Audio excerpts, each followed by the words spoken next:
How do you pass up the opportunity to spit blood in Joan Baez's face? Dude,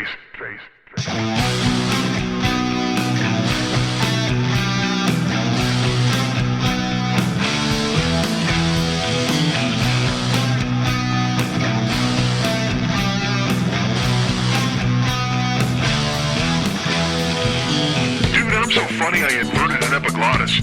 Let's round up the faceless and get some pajamas.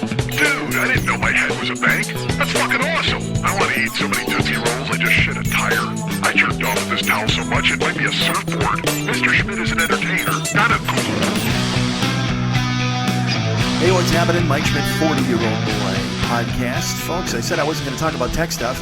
Well, I guess I didn't say it to you guys. I said it to myself. Mike, don't talk about tech stuff, I said to myself as I was sitting around thinking to myself whether or not I should talk about tech stuff. And I decided wholeheartedly, it was a consensus of one, ladies and gentlemen, I wasn't going to talk about tech stuff because, look, millions of podcasts are out there, but they got producers, they got people monitoring everything, and so they don't have to talk about tech stuff on the air. Maybe, you know what, maybe I'm looking at this the wrong way. I think to myself, nobody wants to hear about tech stuff, but maybe because all of the other podcasts out there are now so professional. They get everything done properly. Maybe you guys turn to me for tech talk. Maybe that's what it is. Maybe I'm the new, I'm like the car talk idiots, Click and Fuck, or whatever the fuck their names were. Click and Frack? Clack, dummy. How would I not know that? Click it's CL right there. Why would it be Click and Frack? By the way, you do not. Click and Frack is a terrible, terrible puppet show. Oh my Christ! It is a guy who continues to surf the internet while his buddy is destroying the environment. Don't subscribe to Click and Frack. That's a podcast I'd listen to though. It's one guy talking about all the things he's found in the bowels of the internet, and another guy talks about shale. Oh, don't you want to hear about shale, folks? I think the only thing you want to hear about more than shale would be tech stuff from me, a guy who knows nothing about anything. That's me. I'm the guy with a zero. I'm the guy with an empty thought bubble above his head. When everybody says to me, hey, what do you do when this wire goes into this plug? And I go, duh, I don't know, duh. I say duh a couple of times, and then I sneak off. And then I think to myself, you know, I should learn about wires and plugs because I'm the only guy here doing this show. If in a swooping destruction of the rest of the internet, I'm the only podcast left, people are going to come to me and they're going to know, where's this plug go into this fucking cord? And I'm going to go, I get no idea. Why would I be producing the only podcast left? It's my own podcast too. I'm doing this one and I produce this one. I'm talking myself down here, folks. I'm telling you a lot of stuff about me that sounds like it's false, but it's totally true. I don't know anything about anything. I push a button. A show happens, and then I send it out to you guys. I push another button, and you get it. It's like if you had a wombat trapped in a cage, and he's pushing the button, and he gets a pellet, and he eats it.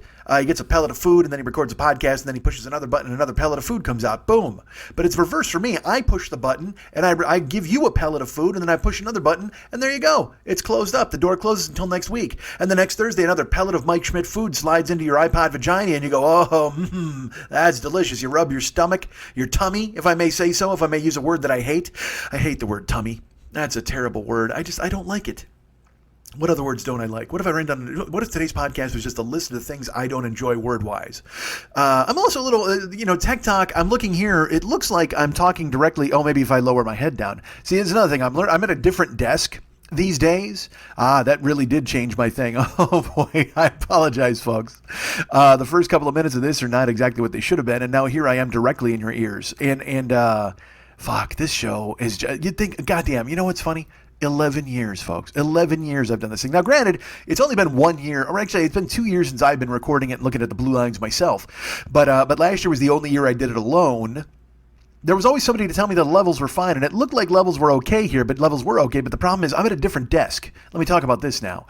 With Rebirth, we're doing the whole new apartment, and I'll get to that in just a few minutes. But with me rebirthing and making a new apartment thing happen, I'm at a different desk for recording purposes. I'm sitting here, I'm at a desk. I'm in my bedroom. I'm wearing slippers, which I don't fucking care for because, dudes, folk, if you can tell me this, help me out, man. How do you feel tough or manly wearing slippers? I went through this shit when I lived with Jill, or I stayed by Jill. I wore slippers all the fucking time. And I felt like such a pussy. And it's the weirdest thing. Like, why should that make you feel like a pussy? But it just feels like I got to have my shoes on to fight or get up and go at any moment. If the zombies come or if the war starts or if any roving band tries to go in and kick in my door, I'll have my shoes on. I'll be ready for fight or flight. But you can't fight anybody in fuzzy slippers.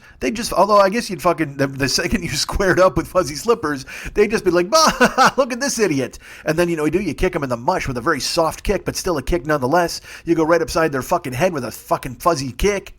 Who wants a fuzzy kick? That sounds like it should be a drink. There's a fuzzy navel. That's isn't that like a fucking? It's like Sex on the Beach, but with I was gonna say with pubes in it. That's what it is. Sex on the Beach with pubes in it. That's a fuzzy navel. No, but there's like a fuzzy kick. Sounds like it should be some kind of like that's just like fucking moonshine with pubes in it. There you go. I'm making all these drinks up. I don't know where you're getting the pubes, by the way. I don't know if you want the bartender involved with that. And as I've said before on many shows and on this show in particular, who has pubes anymore? Good Lord, get rid of them. We've got the technology. Get somebody to get some wax down there or a laser. Use a razor or a laser. Go razor or laser. I don't care. But either way, you got to go smooth up that floor. You got to shine it up. You got to wax on, wax off. You got to fucking get that. You got to get that Danielson thing happening to your pussy or your cock. Do that. Get or you get Miyagi-san to go boom and then do the rubbing of the hands. Then he just lays it on and your pubes will fall off. That's painless.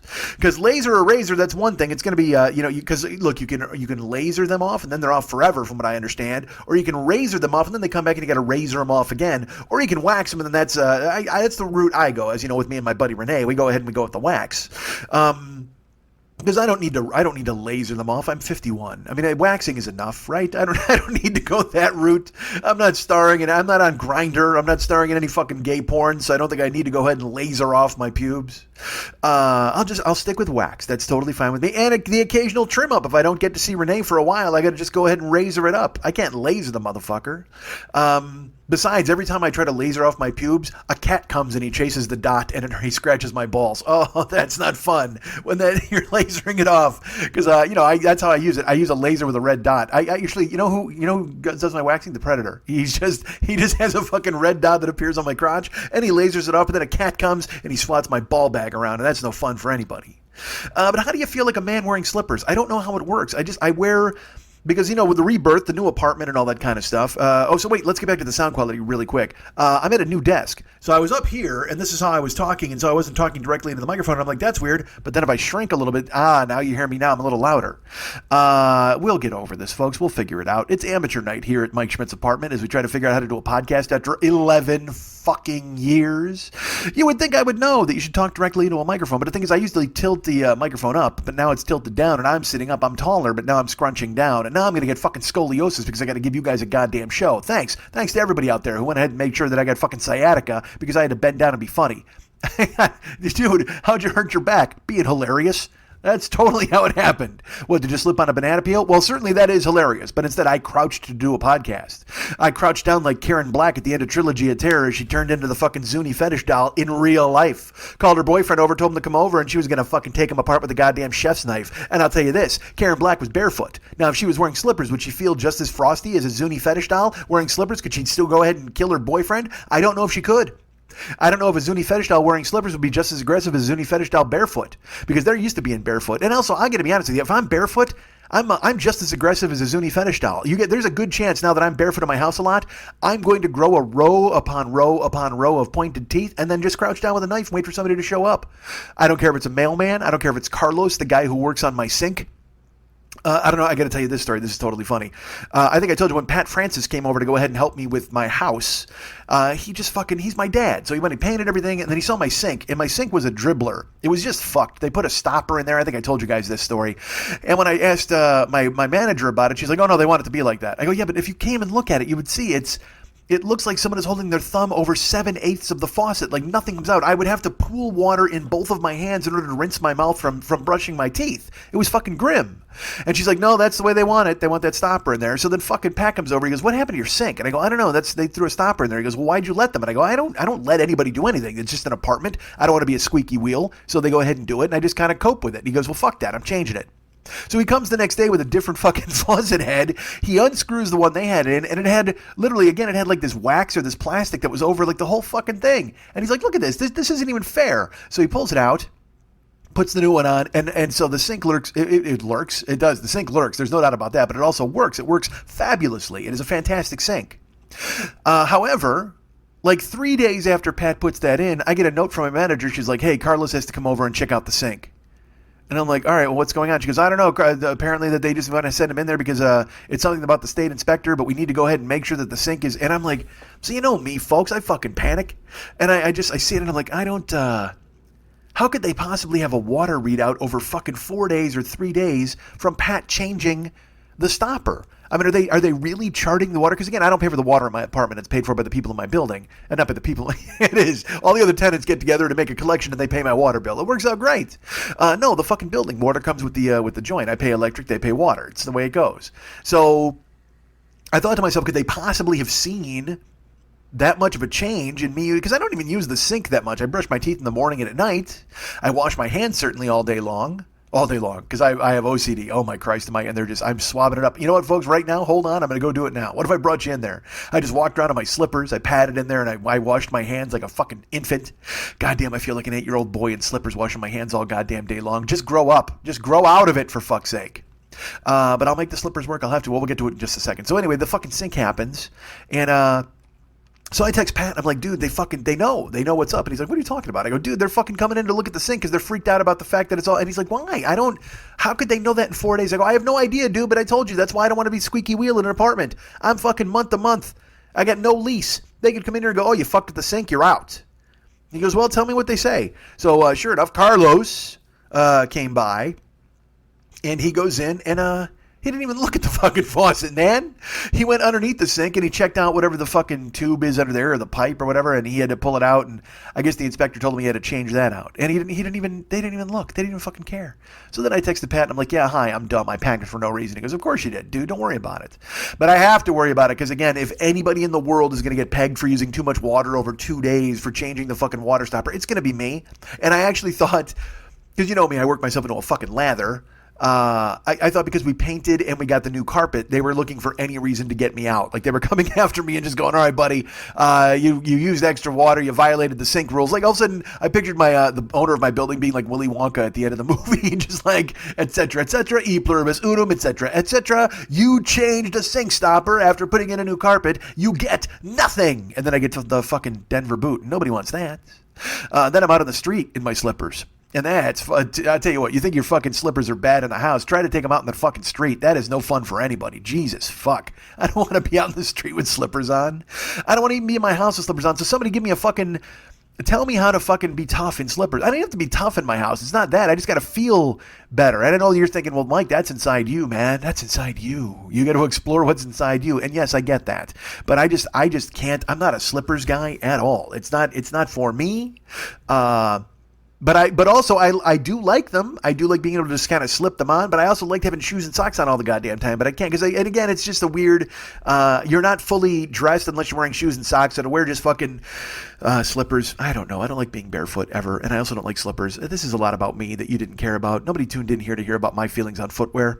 Footwear Feelings with Mike Schmidt. Tune in. It's a new podcast. Footwear Feelings. Feelings on what do you think is better? Footwear Feelings or Feelings on Footwear? Actually, I think Feelings on Footwear because Feelings on Footwear indicates that I'm giving you my opinion about footwear. However, Footwear Feelings sounds like I'm interviewing a shoe. Now, nobody wants to hear me interview a shoe. Actually, I apologize. Everybody wants to hear me interview a shoe. Nobody wants to hear the shoe reply back. Boy, I want to talk to a shoe now. Now I got to get some fucking shoes in here to chat with. But all my shoes are over by the front door, and they're not even close enough for me to talk to them.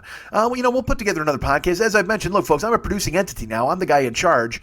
I can't even get my fucking earbuds to work, so obviously I'm the dude who should be out there fucking interviewing shoes and bringing you their stories. They got a tongue. They should be able to talk, right? Look at me doing shoe humor. Schumer. I call that Schumer. I'm going Amy Schumer. That's what I'm doing.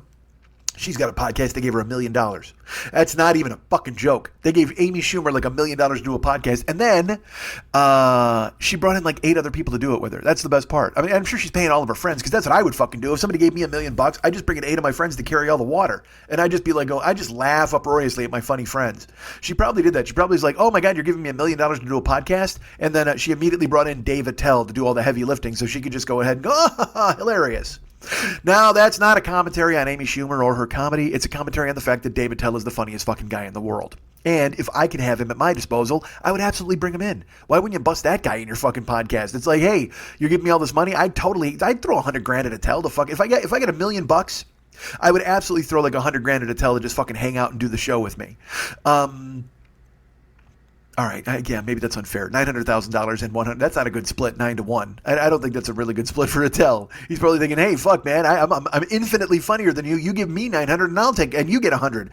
And That's not a bad deal either. I'll take $100,000 if I can just do a podcast with a token. Because again, what's a podcast? We're sitting here talking. I'm sitting at a desk now. I'm doing this now for Patreon and whatever the fuck. Whatever you guys want to donate and send. I'm doing this for the occasional sandwich on the road and whatever my Patreon money is. And by the way, let's cut to this really quick. Let's talk about Jeremy, our good friend Jeremy, who just fucking pitched in for Patreon. And thank you, Jeremy. You're the coolest.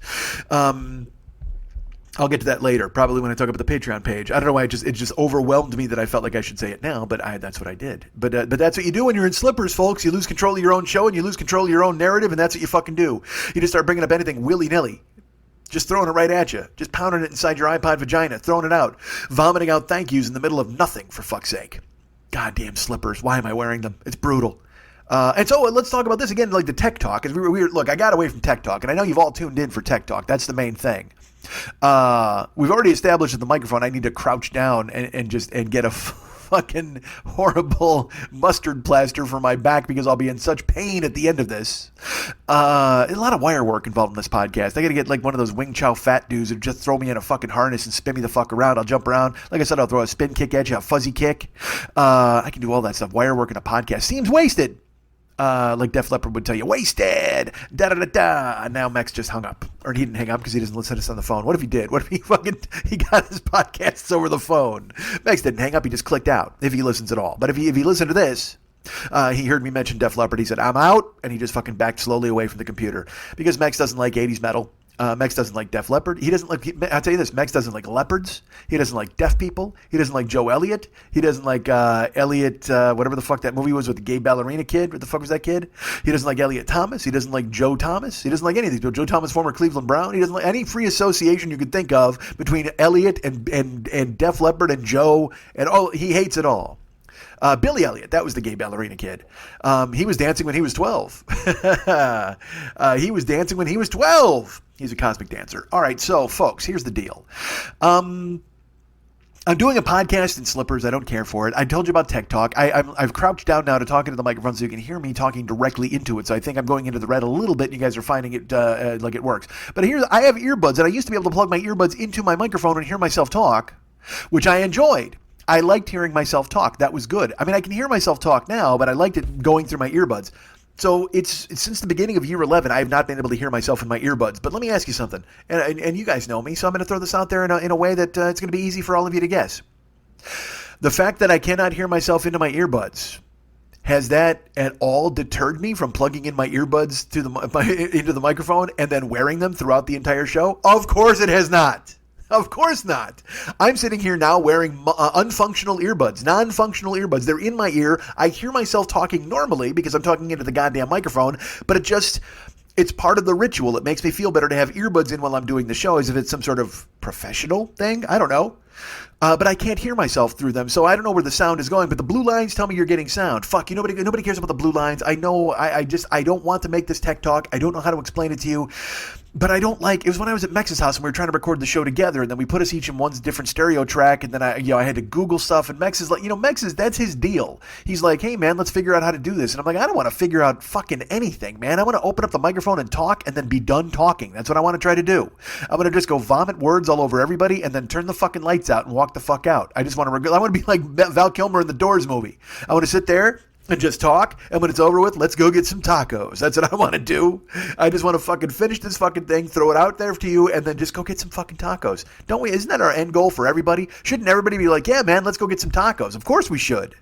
But I go to Mex's house, and he's like, well, there's got to be a way to do this. And dudes, there is no sentence on this planet I think I hate more than there's got to be a way to do this. I don't want to know the way to do this. If you can show me the 4 buttons I got to push to do it, but as far as the sitting down and the doing the work and the figuring and let's do a deep dive on Audacity. Holy fuck, is anything sound worse than that other than like yard work?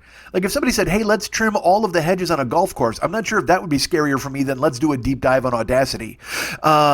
I forget what movie it is, but they're like, this thing reads like stereo instructions. What the fuck is that? Bill and Ted or whatever the fuck? I don't know. They just have like a time machine, and they're like, this thing reads like stereo instructions. And I mean, that's absolutely right. Anything that's got a KMHZ or do this, and then there's a fucking bump in the Audacity Audible, and you got to transport this and clip that, and holy fuck, dude, generate silence. I don't.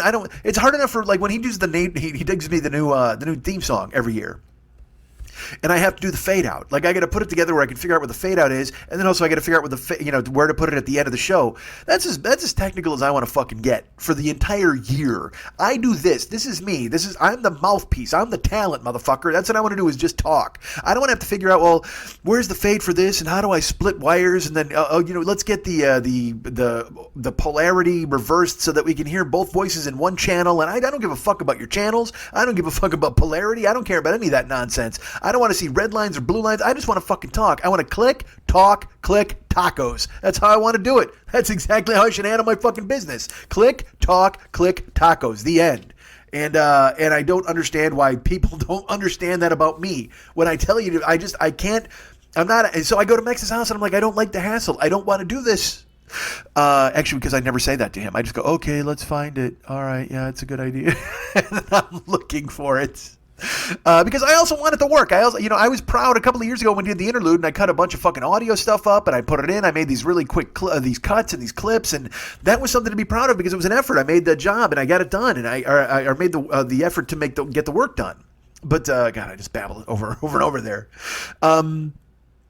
But now I sit here in slippers and I crouch to do a show. That's who I am. I'm a Zuni fetish doll just in slippers bringing you a fucking show. God damn it. All right, but still, so you can hear me now, which is good, but I can't hear me. I mean, I can hear me in the fucking abstract, but I can't hear myself in the fucking earbuds like I want to. And yet, folks, I continue to wear the earbuds. Why? Nobody knows. You know why? Because there's no producer to tell me I can't.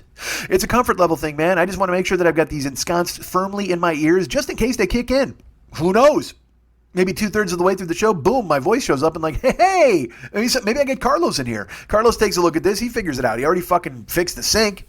It's the plumber. I've come to fix the sink. You ever see that in an electric company with the fucking parrot? Or is that Sesame Street? Sesame Street or electric company? It's the plumber. It's the plumber. There's a plumber. He's trying to get in and the parrot keeps going, who is it?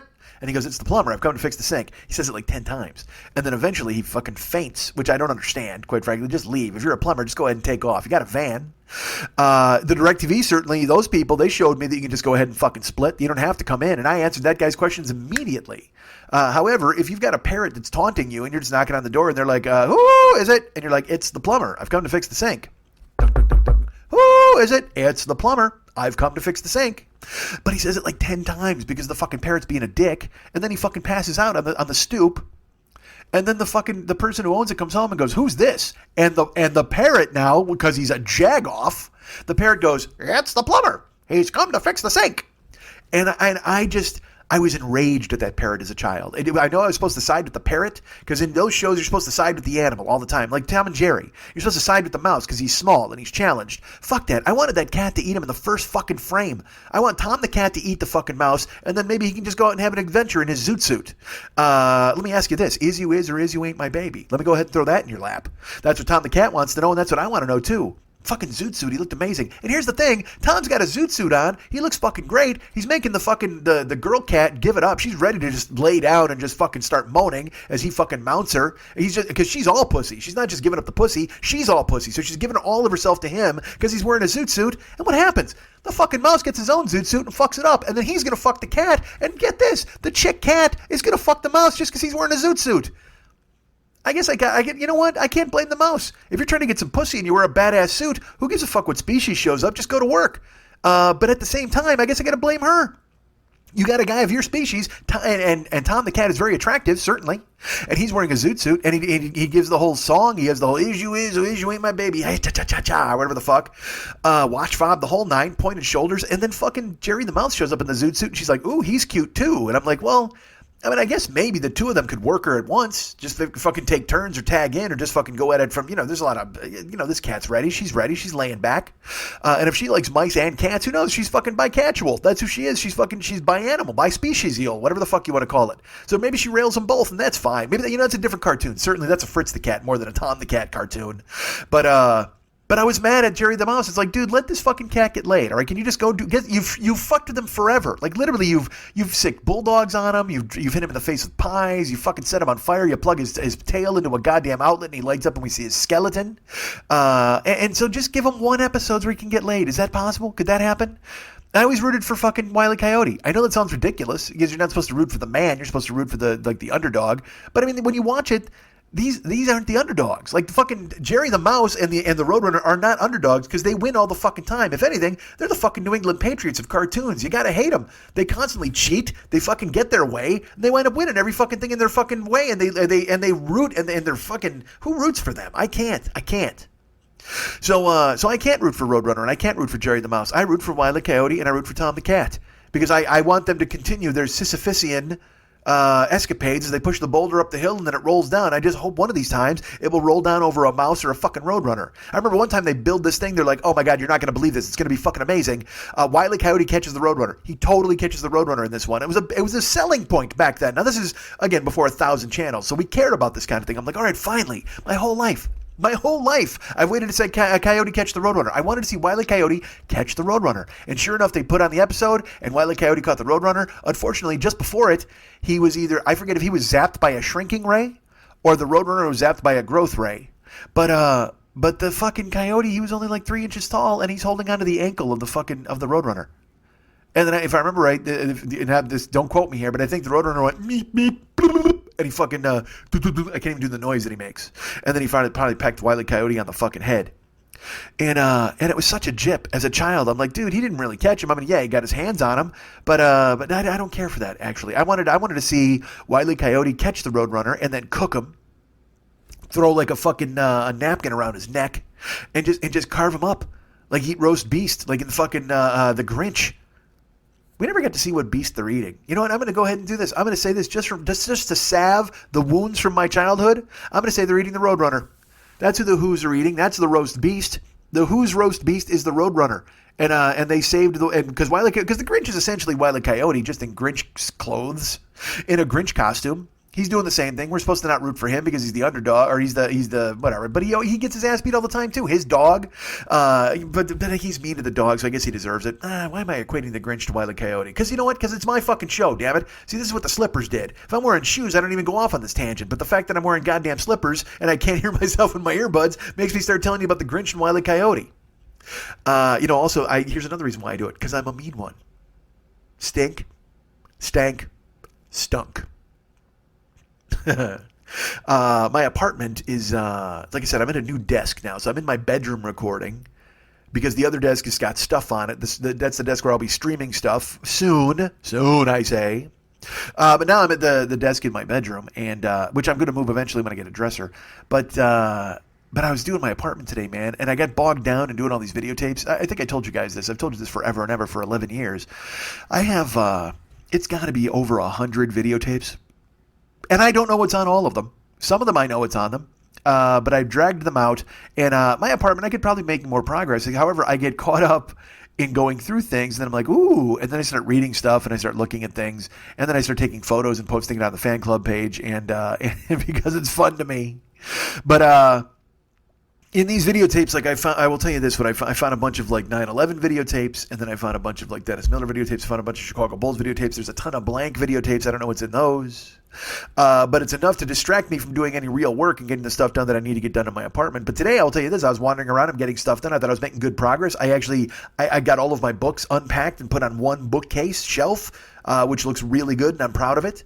And then, I don't know how, but in my apartment, there's fucking sharp edges everywhere right now. It's all these old tubs, and some of them are cracked. There's a bunch of cracked plastic and shit like that. And I'm barefoot, man. I don't want to step on fucking anything, so I'm trying to be really careful. But the thing is, I'll overstep just a step, but then my fucking, I got giant calves because I'm a big weightlifter, motherfucker. Not really a weightlifter. It's just, my calves have been lifting weight forever. I'm not a bodybuilder. I just got big calves from carrying around my fucking giant frame forever and ever.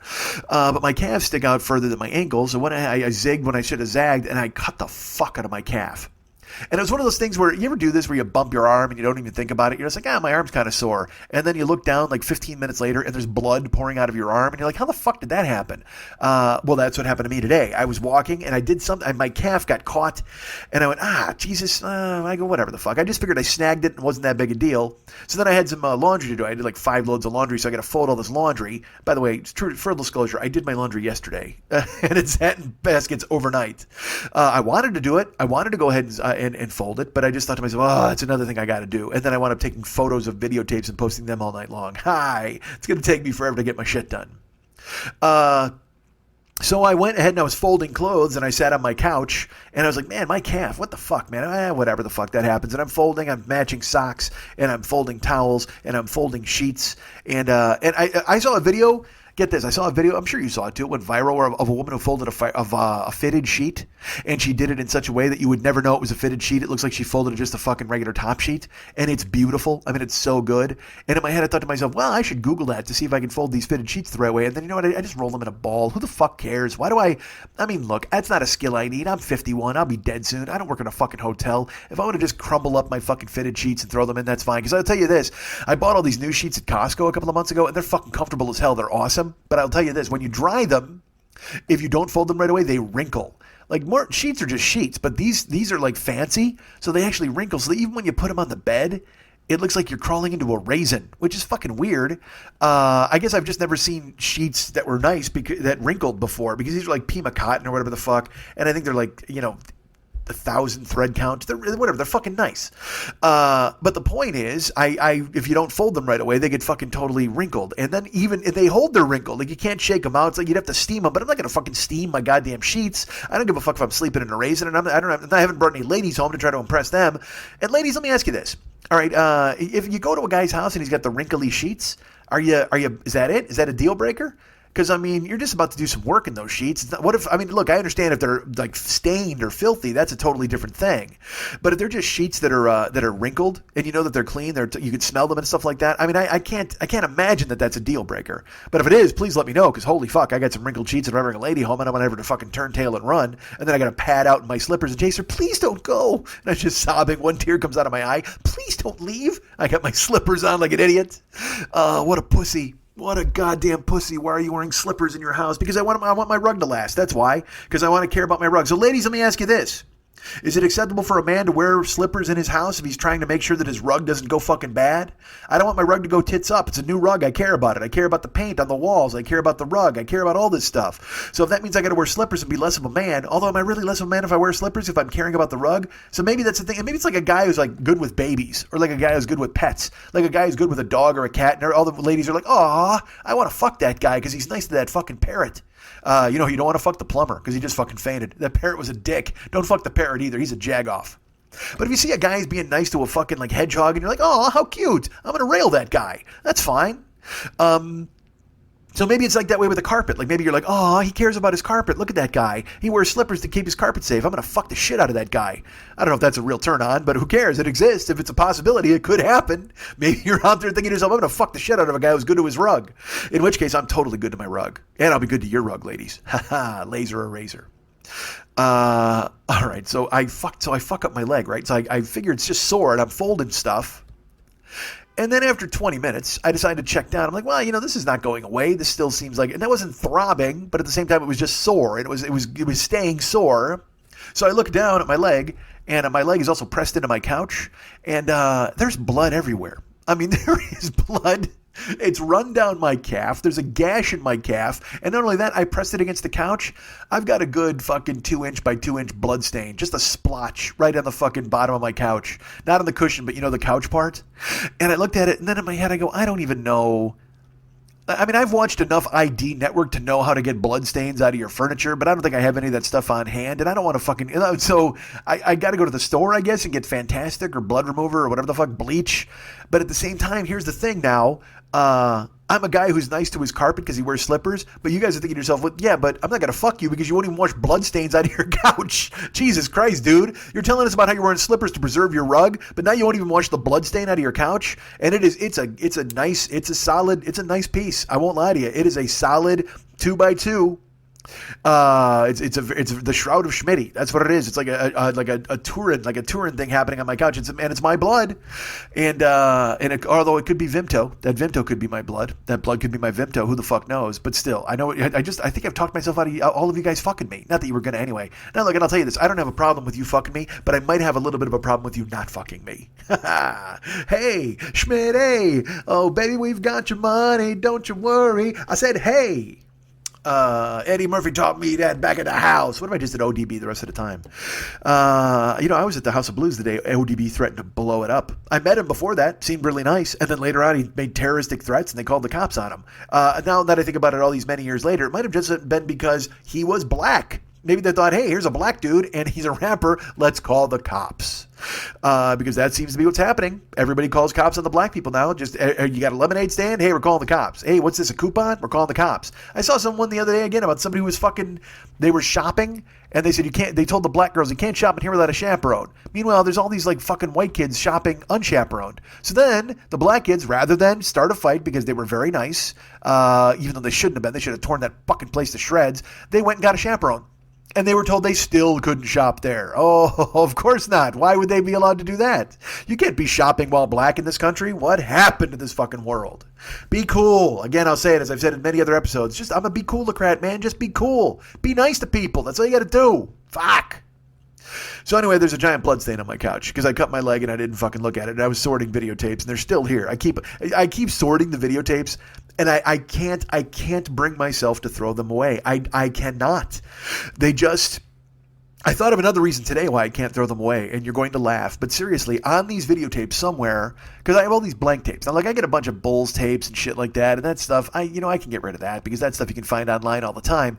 But I guarantee you that I have, I was going to say a bunch of old shows, and we get that. But here's the main thing. All of my game show appearances are on these videotapes.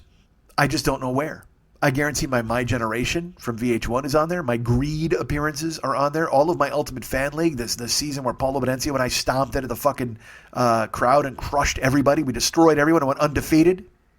Those are all available on my video cassettes, but I don't know which ones because I did not label them properly because I'm a genius. So part of me is like, the ones that say Dennis Miller and all this stuff, I might just throw those away because I know what those are, and I don't need to save Dennis Miller shows, even though I'd love to fucking post them, and who cares? But part of me thinks that I should just go ahead and send all the blank ones off to be transcribed. Because I also found this. I found a bunch of Jimmy Pardo videotapes. Like I found three solid tapes of Funny Money, which is probably like 18 shows because I did the 6-hour thing. So no, there's 12. That's got to be 30 shows, 36 shows of Funny Money. Because they're 6-hour videotapes. I got Funny Money tapes. I found both of Pardo's one-man performances, including the one from 9/10/01, which was just the day before 9/11. We killed, and we were like, oh, this is awesome. And we were supposed to do it 9/11. Yeah, I had to postpone it by about a month. But I found that performance as well. I found, like I said, all these Dennis Miller shows, all these Bulls things. But here's the thing. A ton of them are blank. All right, and those are the things that's the stuff that I can't figure out what I need to do with. I would love to have them transcribed or figure out a way to do it, but it takes real time. I actually called some places around here. I thought it was going to be like $10-12. Dudes, it's fucking $20. $20 for 2 hours. So I told the guy, I go, hey, look, man, these tapes are like 6 hours. He goes, oh, yeah, it's going to be more then. And then they put it on a hard drive, but he wants me to buy a hard drive from them. And I'm like, fuck that. I'll just bring you a hard drive to use. I don't know. I don't know what to do, man. These fucking things are sitting on and now, like I said, I get bogged down because I think to myself, it's a rebirth, right? So I'm trying to change my space. But in order to do that, I need to make space for myself. So to have these fucking videos just sitting right now, because right now they're in the middle of the living room. They're on the floor. I sorted them all, and I was like I said, I sorted them and I made photo ops out of all of them because I'm ridiculous. And I put them on Instagram and on the Joker's page. But the video I have not posted yet, first of all, I found get this. All right, listen to the treasure trove of stuff that I would have for YouTube. This is stuff that I could post. And by the way, when I say treasure trove, I mean for me. You guys could not care less. You would not think it's treasure. You would not think it's certainly a trove, but it's not something you'd be thinking to yourselves, oh my God, we've got to see that. But I found a bunch of demo tapes of me. Like I'm at the Waterfront Hilton in like 1992. I found a tape of me from the Laugh Stop in 1991. Now I've seen that tape and I remember it. Dudes, that is 1991. That's me. That's 24-year-old me when I first started doing stand-up at the Laugh Stop. And I know for a fact I'm wearing Zubas, like purple Zubas with black like lines. I'm wearing a Run DMC sweatshirt and I've got a mullet down to past my shoulders. I know for a fact it's that tape. Well, I apologize. I don't know that for sure. It's either that or it's the one where I wore my jean jacket with the fringe. Oh, that's right. I went straight Billy Jack one night and I wore a fucking jean jacket with fringe to do stand up on stage because I was cool as hell. So that's that tape from the Laugh Stop. But then I've got some other stuff from my first couple of years doing stand up. And then I have, all right, so I will tell you this. I found this and I was so excited. I found my stand up set from the night I met Pardo. When I first came to Chicago to showcase to be at KJ Riddles, they were running a cable access program, and I was just doing a showcase in between the acts that were scheduled for the cable access program. But then I did so well, they included me in the cable access program. They didn't tell me they were going to, they just did. So I have the raw footage of that, and I have the cable access program that I was a part of. That's the night I met Pardo where he kept going, Schmidt's brother. Is Schmidt's brother still there? He kept calling me Schmidt's brother. I found that tape. And again, like I said, you don't care. I don't even know why I'm running this down because you guys, to you, it's nothing. But to me, it's a fucking big deal to find these things. It's great.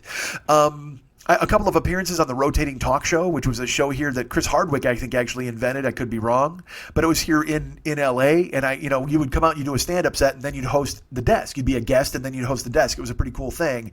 You'd come out and do a set, then you'd sit down as the guest, and then you'd become the host. It was like all these comics kept interchanging the roles. It was really fun. I found those. I found. I think it was at Joke Machine one night. I think I got that videotape. I found a videotape of me in Fargo, which is another one where I'm wearing Zubas, and that's when I had my super long fucking hair. The cut I have now, but really long. And I had it under a baseball hat, and then I took my hat off and it fell down. Dude, I got some shows from Peoria at the Jukebox. This is great. It says, first set, possible demo, 12 fucks. So that means I said fuck 12 different times. Second set, possible suicide. Horrible crowd. So I can't wait to sit through that. I will not post that, by the way. You're not about to see me bombing because that just seems ridiculous. But just the very fact that I have it. I probably found at least 15 demos of myself. Anywhere from 1991 to 2003. So that stuff I'm definitely converting. I don't know if I'll post it. Well, I'm going to post some of it. I mean, I got to post even 30 seconds of the one from 1991 so you can just see me on stage looking like a fucking goon. But the rest of it, who the fuck knows? There might not be any interest in it, but and also I could just send it to Patreon people. Maybe I'll do that. Maybe when I get it, I'll know more once I get the stuff converted and I take a look at it. Because if it's just fucking death, I don't know if I want to share that with anybody. Because I mean, I was funny, but I wasn't great. I'm finding out. Like, I used to think I was really great. I thought I was, and other comics loved me and thought I was funny and brought me on the road. But I have to think that I see stuff and I read some of my old jokes and I'm like, yeah, you weren't that great. Don't quit trying to pretend that you were somebody who was really good. But I'm excited to get that stuff converted. The other stuff, I don't know, the blank tapes. Like I said, I think I have Craig Kilborn's Daily Show, all my game show stuff. I think it's on those tapes. I just don't know which ones, unfortunately. And then I find, like, dude, I get this. I have, all right, you're going to make fun of me. I have a set of Star Wars. I have Star Wars, Jedi, and Empire on video cassette. It was a box set that they sold. And the box looks really cool. Like Darth Vader's on the cover of the box. It's Star Wars. You open it up, and like the boxes are in foam. It's neat. It's a 3 video set. It's Star Wars, Jedi, and Empire. And I know it's stupid. I know everybody has those on DVD or digital or whatever the fuck. Everybody's got a Google Phonic stereo with a Moonrock needle, as Steve Martin said, and everybody gets to play their own fucking stuff. It's all high quality. But there has to be some kind of Star Wars nerd out there who just wants the packaging, right? Isn't there a Star Wars nerd who wants those videotapes and wants the packaging because it's original? I keep thinking that to myself, and I know that's not true. But then I'm like, I should put this on eBay. I should put this on eBay. I've got these videos. I've got these tapes. I got this cassette.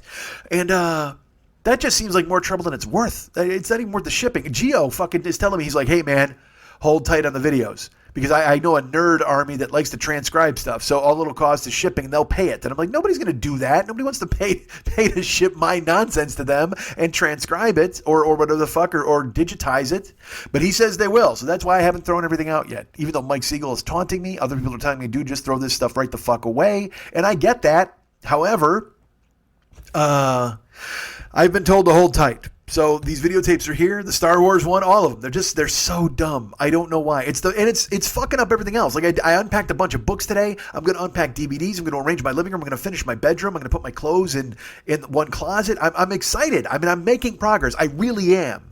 It's just that these videotapes are the bane of my existence because I can't think to myself, well, these should go here or these should go there. Or I should just throw these the fuck out because I should. I should just cover these motherfuckers in lighter fluid and flame on. And that's it. You're done. Till that Jerry curl is gone, as Ice Cube would say. But I don't know. I've been told that I should hold on to them, and I think I will. I think I'll take a shot at that because why not? Why wouldn't you do that, right? Shouldn't you go ahead and do that? And it didn't hurt. I was in Seattle all last week, so that threw my progress back because my apartment looks like a tornado hit it. It just does. So then I come back and I got home Saturday. I had to sleep because I was all scrambled from, I'll tell you about that in a minute. Well, I'll tell you about that now. What the fuck? Let's talk about Seattle. What the fuck? We're already, holy fuck, really? We're 45 minutes into this fucking show? I'm goofy. What a goon. What am I talking about for 45 goddamn minutes? Have I breathed yet? It doesn't feel like I've breathed yet. See, this is what slippers do. They give me superpowers to talk for 45 minutes about fucking nothing and nothing funny at all. This is just a lot of me talking in fucking circles, right? But I mean, I guess I shouldn't pretend that my show is anything other than that by every other week, for fuck's sake. All right, so, dudes, this is what I say to you. I went to Seattle. Have I mentioned that? Did I mention that I went to goddamn Seattle? I did. I went last week. It was fucking amazing. I was there 4 days. I went to 2 concerts. I did 2 shows. Let's just dive right into it. Should I ease you into it, or should I just dive right in? Perhaps I'll dive right in. or I'll ease you into it. Who fucking cares? Just, you know what? Either way, lay back and enjoy it, man. I'm either going to come at you really fucking hard and just thrust super hard, or I'm just going to give you the tip, and then we're going to get fucking, I'll look in your eyes as the rest of it buries inside you. That seemed aggressive, right? That seemed weird. All right, so here's the deal, folks. I went to Seattle. It was fantastic. I flew out last week, which is what, Wednesday? Yeah, I flew out Wednesday. I recorded the show Tuesday, flew out Wednesday, went down to, I flew out of Burbank. And, it's funny. When I booked this stuff, I booked it in April. So I made a plan where I was like, all right, well, this will be cool. I'll go ahead and book this in April, and it'll work out perfectly. And I'll get the flights taken care of. Because I bought the Pearl Jam tickets first and foremost. That was the main thing, is I bought the tickets to see Pearl Jam. And then I was like, all right, well, now I'll go ahead and book flights, and I'll make sure that's squared away. And I booked everything. It was great. I got it all squared away, except for, guess what I didn't book? My lodging. Yeah, I waited on buying a hotel because I'm a genius. And I thought to myself, well, the closer it gets, I'll go ahead and buy a hotel. It'll be fantastic. They got Airbnb because Airbnb has spoiled us. It's made us all fucked in the head because you just think to yourself, well, I mean, I'll just go ahead and get an Airbnb. I'll just go ahead and grab that at the last fucking minute. Here's what I'm going to tell you. Pearl Jam was doing 2 shows in Seattle. That's 47,000 people each night. Not all of them from Seattle. In fact, I would venture to say maybe none of them from Seattle. Pearl Jam's one of those bands that draws people in from goddamn everywhere. On my flight in, for fuck's sake, there were like 30, 35 people on the plane that were going to Pearl Jam. They had fucking shirts and hats. They were coming from, because I flew to Vegas. That's another fucking thing. Oh, Jesus Christ, dudes. When I booked this, I saved $9 by flying out of, all right, more important than this, I saved time. I want to fly out of Burbank because I don't want to go to fucking LAX. If I go to LAX, okay, that means it's a $30 lift there and a $30 lift back. So I'd much rather fly out of Burbank. Even if it costs 20 extra bucks, it's only a 7-minute ride to fucking Burbank. No, check that. It's about a 10, 15-minute ride. That's the worst part, because when I come home, I don't want to fucking hop in and drive back from LAX, and it takes fucking forever, and then you pay $30 for the privilege. I just rather get a lift or whatever from Burbank, because that's fine. Round trip, it's $12 there, $12 back. So the round trip from Burbank to my place is cheaper than one way to LAX. Now, if I pay that in airfare or whatever the fuck, that's fine with me. Even if it works out and it breaks even, I'm totally cool with that. At least I get to leave out of fucking Burbank and come back and get home sooner. Because fuck, dude, LAX, what a nightmare. Even when I'm Ubering and lifting, I don't want to fucking go there anymore. I just don't, because you get down there close to the airport, and I've talked about this and I've bitched on here before. It's like fucking 17 minutes to go a mile, the last mile into the airport, because everybody and his goddamn brother is converging, and all the Lyft and Uber people are going to the same fucking level. Dude, it's a nightmare. So fuck it. I'd rather take Burbank. So Burbank didn't have any straight flights to Seattle. LAX, I could have gone nonstop. Burbank, I'm like, well, that's okay. It's just I'll go ahead and fucking make the sacrifice. But then the day of, that's when it all changes. Like you're like, oh, this will be totally fine. I'll go ahead and make it work, and I'll just go ahead and it's okay. I'll have a little layover. But then the day of, you're just like, I just want to fucking go, man. I just want to go from Burbank to fucking Seattle and make it happen. I don't want to go to Vegas. Why the fuck would I fly south to go north? It's the dumbest fucking thing in the world. And yet, it sounded like a pretty good idea at the time in April, because I wanted to go ahead and make sure I could fly out of Burbank and save a little, just like, what, $10 overall or whatever the fuck, $15? But still, it was fine. But then I was up late on Tuesday. I recorded the show, and then I packed, whatever the fuck, and then it was like 2 o'clock. So I wound up getting 3 hours of sleep because I had a 7:30 flight, got up, got showered, straightened my apartment out. So it was like, so nothing bad. Hey, you got to take the garbage out because you don't want to leave fucking garbage in overnight or over 4 days. So I had to scoop that up and go to the airport real quick. And then I flew from, and here's the thing, man. Burbank, everybody else has the same idea. So it's not busy at security, but when you get to your gate, everybody's fucking there and they're jammed in. And also Southwest did that fucking thing because it's a flying bus. I'm in it. I'm an A-lister because why not? But at the same fucking time, they're like, hey, welcome to the flight 918 out of Burbank, heading to Las Vegas and then continuing to Seattle, Columbus, and Tampa. I'm like, holy fuck. And then there are people who are like flying from Burbank to Tampa, but they're going to make all those fucking stops and then they stay on the goddamn plane. Like I said, it's a flying bus. And that's no fun for fucking anybody, man. So I went, and I got there for my Burbank flight, and it's packed. It's fucking juiced, because everybody's going, like I said, nobody's just going from Burbank to Vegas, although the flights to Vegas are usually packed, but other people are continuing on to different fucking cities. So I went, and I got on the plane, and I had to sit next to people, which is fine. Nobody wants to sit next to people early in the morning. I get to do that thing where I apologize. I'm like, hi, I'm sorry about this. And the woman was very nice. She was charming. She was okay. I'm like, look, I'm really sorry. I'm a big guy. I'll lean into the wall. She's like, it's okay. I'm used to it. She patted my knee, which I was like, all right, well, business just picked up on this flight. How you doing? Let's see what happens. We get a Mile High on the way to fucking Vegas. It's only an hour flight, lady. We don't have much time. Grabbing my knee and such. I'm going to throw a ride right here in fucking row 17, not aisle 17, row 17. I was sitting in 17 because that's where I got to go to lean in with the best shoulder in the fucking window. You don't care. Nobody cares where I sit. I sit on the right side of the plane. You know that? Against the window so I can fucking bury myself into the side of the plane and not humiliate the person in the middle.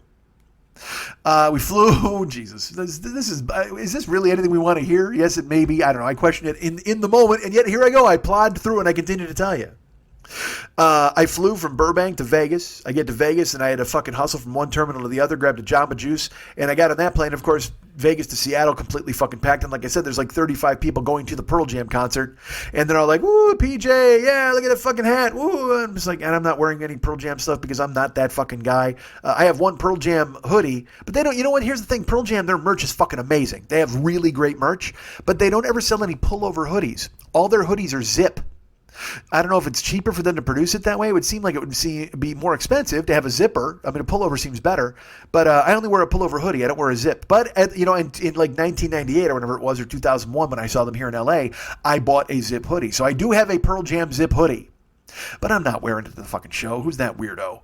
But these people they were wearing their Pearl Jam shirts on the plane. Yay, I like Pearl Jam. Do you like Pearl Jam? Wee! And then they're up there in the fucking sky talking about Jeremy. Jesus Christ. Now look, I love the band. I just don't want to get into a fucking in-depth conversation about Go versus Whipping. Nobody wants, well, what's better? What's a harder song, man? What's a harder way? Do you like Eddie Solo? You like his ukulele stuff? Oh my God, kill yourselves. Now I want this plane I want this plane to go down in a coffee house in Seattle just so you can say how ironic your death was. It's just fucking playing Pearl Jam and you crash right into it through the fucking roof. Oh man, Stone is the best, but I also love Jeff and Mother Love Bone. If fucking Andy had lived, we would never would have got Eddie, and Eddie would have been in San Diego. Let's think of an alternate timeline where Andy lives and Mother Love Bone continues. And oh my God, stop. Jesus fucking Christ. Earbuds in, Pearl Jam playing, no talking. I get into the plane and it's sold out. Like I said, there's a bunch of Pearl Jam people. I sit in the back and my thing, if you are getting on a plane and you see a fat guy sitting by himself near the window and there's nobody in the aisle next to him, grab the aisle seat. Because odds have just tripled that nobody will sit in the middle seat between you two because nobody wants to be in that unholy flesh sandwich at 35,000 fucking feet. But they think about it. They might want to. If there's nowhere else, let's put it this way, that will be the last seat taken on the plane. I guarantee it. People might sit there, but it's because there were no other fucking choices. So I sit there, and if you take the aisle seat, odds are good that we'll have a middle seat against us. However, if you're a couple and you see me sitting there by the window, don't. I understand you want to sit together, but be grown-ups, please. Just fly separately for my convenience. Could we do that? Could everybody consider my convenience as we're in the air? Because I can't be asked or expected to accommodate you. I don't want to do that. I'm the fucking talent. Again, I understand Pearl Jam was the talent because I heard the discussion. Well, when they put out Once and they were Mickey Blaylock, I saw them do that live. Want to shut up? Oh my God, shut up. Nobody cares about you or the band's history or you talking about the band's history. Actually, people might care about the band's history. It's fun. I've fallen into that loophole myself when they put out the Let's Play 2 DVD and they had videos from 1992 at the Metro, or 90, it was even 91, I think, and Eddie going to Wrigley Field and stealing sod. That's cool stuff. Hold on, we're fighting through a fucking yawn. God damn it. But we fought it through. I got distracted by a yawn. I apologize. Because in my head I'm thinking if I had a producer, that shit wouldn't happen. But what does that mean? Like it would physically not happen? Like I wouldn't yawn if a fucking producer was here? No, I guess I wouldn't mind stopping down because then they could go ahead and cut out the yawn and I could just deal with it. But I mean, if you got to cut out every yawn, then like I said, I'm like those YouTube idiots who fucking edit every 10 fucking seconds and nobody wants to do that. So I get there to take the plane. And I sit by the window, and sure enough, everybody's coming down toward the back of the plane, and these two people slide in next to me, and that's fine. I get it. You should. There's nothing wrong with that. But this dude sat between, and he was like, he was a little guy, which was good. He was a little guy and a big guy. The little guy sat in the middle. So I looked at him. And I said, hey, look, I'm really sorry. I'm a giant person. I don't want to squish you for this flight. I apologize. And he looks at me and he goes, oh, honey, that's okay. My husband's a bear, so I totally get it. And when he says that, the big guy who sat next to him leans forward and just kind of waves at me like, hello. So those guys are married, which is fine. So I go, all right, well, that's cool. And he goes, so, don't worry about it. He goes, if anything, we'll just sleep all over one another. I'm totally used to it. That's fine. Let's not get carried away. Queer eye for the coach class, all right? I'm going to take a nap. I'm not up here to spit roast a twink at 20,000 feet. But good for you. I'm glad you have that thought. But that's not happening. I refuse. I mean, I know that the offer's on the table, and you're sandwiched between a couple of bears, and that's good for you in the sky. You want to go Mile High Club with a couple of us, but I'm just going to put my hood up and go to sleep. But thank you for the offer. Although he didn't really offer, and that's probably my imagination working overtime. But still, just the fact that he's like, we're going to sleep all over each other. I'm like, all right, good for you. So, we take off. And the flight from Seattle, I think it was like 2.5 hours. But I'm sleeping. Got my earbuds in. Because again, like I said, I only got like 2 fucking hours of sleep the night before. So, I slept at Vegas. I closed my eyes. We were in Vegas. It's like a 40-minute nap. I grabbed my Jamba Juice, fucking got on the plane. And then I just crashed out. I figured I'd grab a couple more hours of sleep. And I'm sleeping on the plane, and then I don't know what woke me up. I don't know. It wasn't turbulence, but something made me, slumber, wake up. And I sit up my head. I raise my head off the thing, and I realize the dude next to me is asleep, and he's asleep with his head on my shoulder. And I've had that happen to me before. I've talked about it here on other shows where I've had people fall asleep on me. It's the weirdest. Because I'm leaning over. I guess they feel that they can lean over. I don't know. And also because I'll have the armrest up because I'm a big dude. So I guess all bets are off at that point. I talked about one time me and this fat dude just formed this unholy alliance as the two of us just fucking dominated the plane. Like, giants! We were just wedged together in one big job of the fucking plane passenger.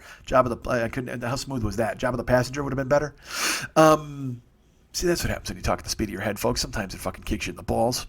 So I wake up, this dude's on my shoulder. Okay? And that's fine. I mean, I don't care. But the best part of it is I look over. I don't move. I look over, and he's on my shoulder. And his husband is asleep on his shoulder. So the three of us we're leaning to the right, like leaning into the plane. And we just look like the gay Three Stooges. Just the three of us are totally lined up on top of one another, and we're just like cock, cock, cock. Because we could not look more gayer. We could not look gayer if we tried. Whatever the fuck. I've lost all train of thought. But this dude's on top of me, and his husband's on top of him, and I didn't. Like, it's so funny in that situation because in reality, you should just go, hey, dude, what the fuck? But you're on a plane and it doesn't matter, man. It's like being on a desert island if you're naked and everybody sees you. Nobody's thinking about fucking you on a desert island. Everybody's thinking about, we got to catch some fish and eat some coconuts. Like on Survivor, when dudes walk around nude. They used to make it a thing where like, oh my God, Richard Hatch is naked all the time. And he's just like, who the fuck cares, man? I mean, everybody's got a cock. Everybody's got this and we're all on the fucking island. But, and decorum goes out the fucking window because you're all just trying to stay alive. There's bugs everywhere and all sorts of bullshit. And then, granted, that's a good way to stay dressed. And what the fuck, are you going to knit a loincloth? It's bad enough you're building a shelter and trying to stay the fuck alive. So who cares about fucking clothes?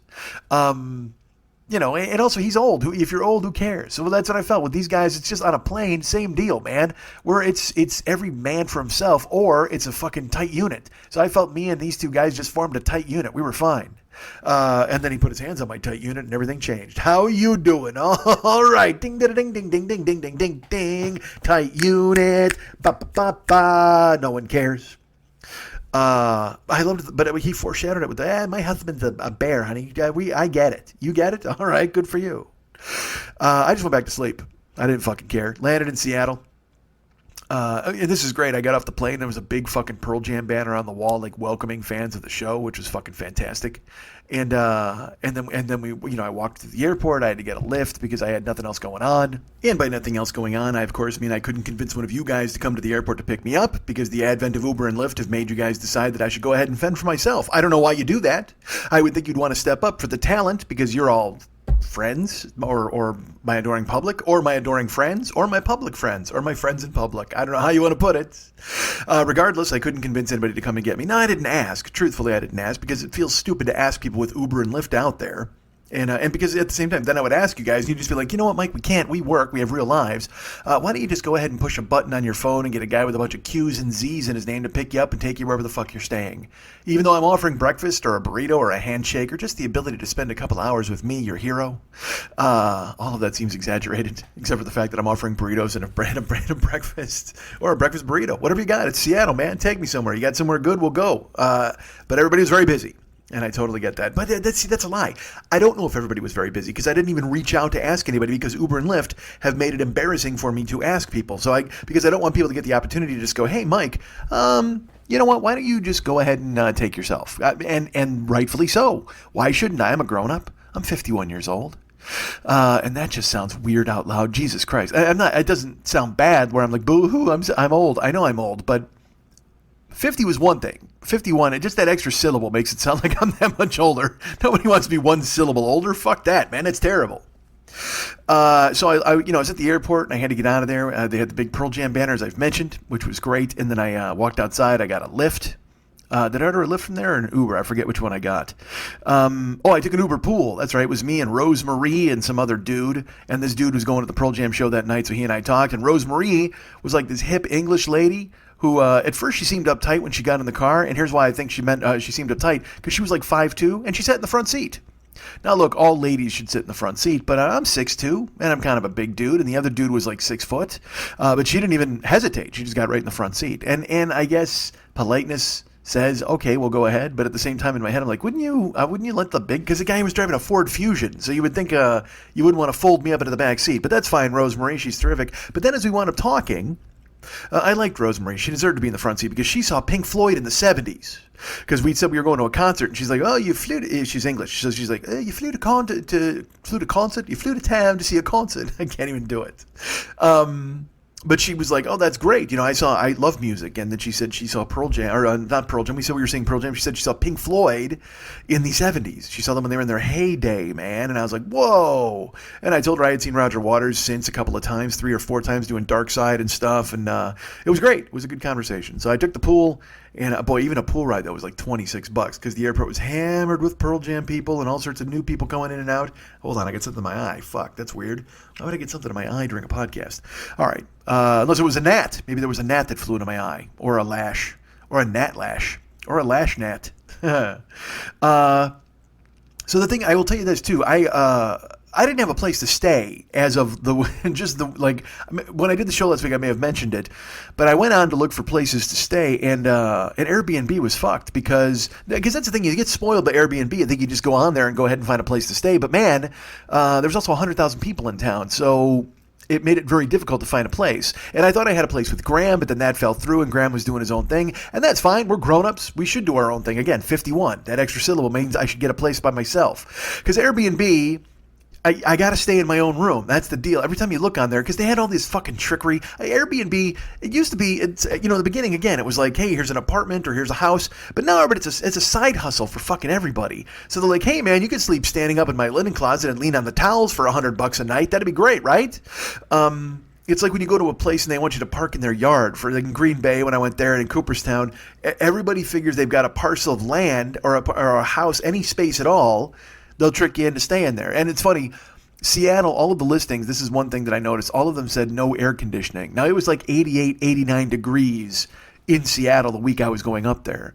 So global warming has caught all of these people by surprise because nobody has air conditioning in the Pacific Northwest because it never gets that hot. But now that it's getting that hot, all of their Airbnbs, they have to explain, hey man, there's no air conditioning, but it's really nice and we promise it'll be cool and there's shade. And I'm like, yeah, fuck that, man. I'm not, that's all I need to do is book that joint and then cut to me like Thursday afternoon with one ball stuck to each thigh as I'm sweating on some leather couch somewhere because I fell for the sucking Seattle Airbnb air conditioning okey doke. Fuck that, not happening.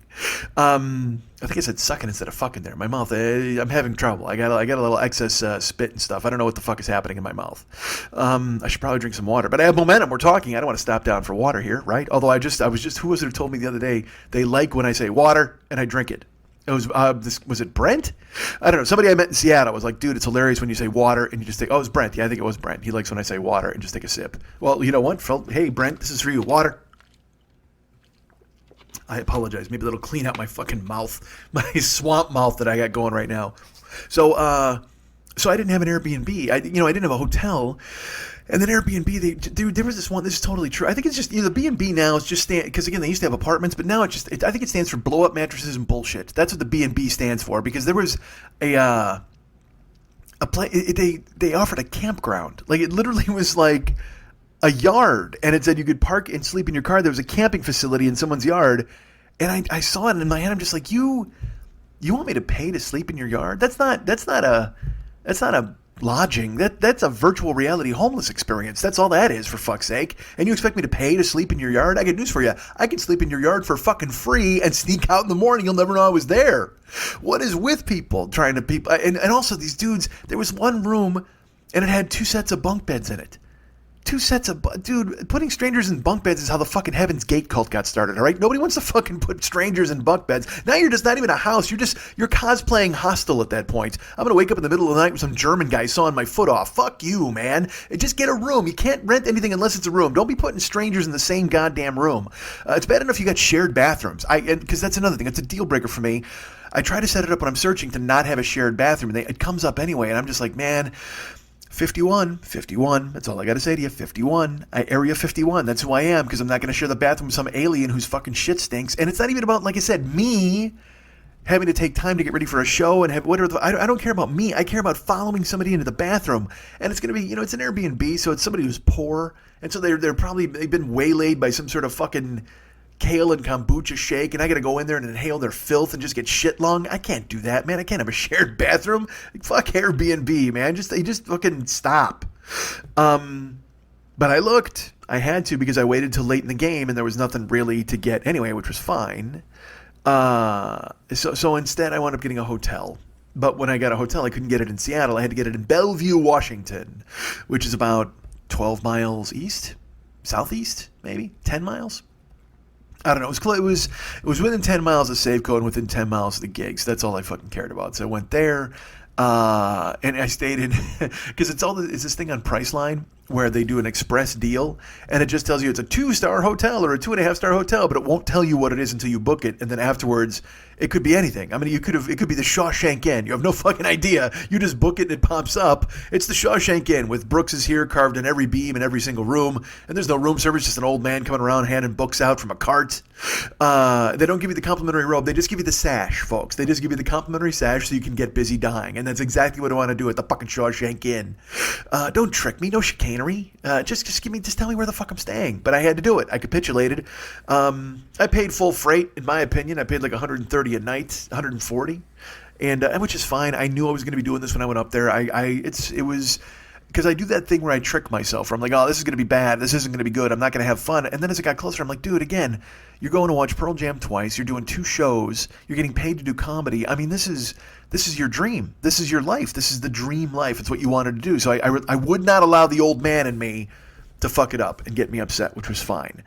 And I was happy about it. So I booked it through Priceline, and then it popped up on the screen. Congratulations, Mike. Now, I don't know if congratulations are in order, but it said, congratulations, Mike. You are staying at the Extended Stay America in Bellevue. Extended Stay America, of course, doesn't sound so much like a hotel as much as it does a prison sentence. Really, when you think about it, you will get extended stay in America. At least these days, it is. But that was fine. So I took the lift. Like I said, I wound up with an Uber pool or whatever the fuck with 3 people. It was me, Rosemary, and the other dude from Alabama or Arkansas. Where was he? I don't know. But I get to the hotel, and it was a nice enough place. It's just all I needed was a bed and a shower, and it had a desk, thankfully, but it also had a fridge, which was fine. But I'll tell you this: here's something you never want to do at the hotel. Here's something you never want to be able to say anywhere that you're staying on the road. I don't care if it's an Airbnb or a hotel or anywhere. You never want to walk in the door and just have to go, "Hey, what's that smell?" Like that's not a question you ever want to ask anybody in a hotel lobby. You don't want to ask a desk clerk, but I had to at the Extended Stay America because I walked in and I can't even. This smell was it smelled like you know what it smelled like? It smelled like somebody because it was sort of pleasant. Like it was pleasant at first, and then it had this thin underlying. Hey, maybe Dustin Hoffman's going to show up in a hazmat suit because this is like because they always what is it that smells like almonds? There's some. Is it strychnine or there's some poison that smells or tastes like almonds, and that's what it was like. It smelled like what it smelled like. Somebody set fire to a bowl of fruit, and then they pissed on it to put it out. That's what it smelled like. It was just this kind of sweet but sour, like nasty. I can't even describe it. So I said to the woman, I go, "What's that smell?" And she goes, "I don't know what you're talking about." I go, "Well, you don't smell that?" And she said, "No." I said, "Okay. Do you think it's all through the hotel?" She goes, "Well, I don't smell it now." And I go, "Okay." It just right now it kind of smells funky. It smells like someone hadn't showered for 2 weeks, but then they covered themselves in baby powder. It's just this funk. And she goes, "Oh, well, the last couple that checked in, their baby threw up. Maybe you think that's what it was?" Yes, I think that's exactly what it was. I think because it did. All of a sudden, it made sense to me. I'm like, that's exactly what it smells. It smells like baby because baby is a cool ass smell. It smells like baby lotion and that pink fucking stuff that they put on them. But it also smelled like ass, like total ass and just nastiness. Oh, it was gross. So she solved the mystery. She's like, "Yeah, the last couple had a baby who threw up." Oh, well, good. Well, thank you for pointing that out. I guess and maybe I'm a super smeller. Like I'm a super taster. Maybe I just went ahead and picked it out because she wasn't phased at all, but I could smell it fucking immediately, man. I went up to the room. I spent a couple hours in there, and I wound up leaving a little early. I was gonna go eat dinner. Get this, dude. I was gonna go eat fucking dinner down by the park. And I was like, I found a great a noodle place. I found a Mexican place. They all seemed close enough to Safeco, and so I tried to order a Lyft to go down there at like 5:30 because the show, they were on stage at 7:30. That's what it said on the ticket. So I'm like, I leave at 5:30. It was about a 45-minute ride. I get there at 6:15. I can go ahead and eat and be in the park. And I go to order a Lyft, and it's $78 to go 10 miles, 8 miles. Uber was not really much better. It was like 74. So I was like, well, fuck that. I'm not going to eat dinner. I'll tell you that. I'll eat dinner in the park. And I waited another 15 minutes and checked. It had gone down to like 68. And then I finally waited about a half an hour. And it was about 6 o'clock, I think, maybe 6:15. And I finally, it was $29. So I booked it immediately. I'm like, all right, I'm not even going to fuck around here. $29 is fine with me. I hopped in. And then I was even more mad because then by the time I got into the car, I checked again on I took a Lyft to the park, but I checked Uber and it was $21. I could have waited. If I would have waited another 3 minutes, I would have saved another $8.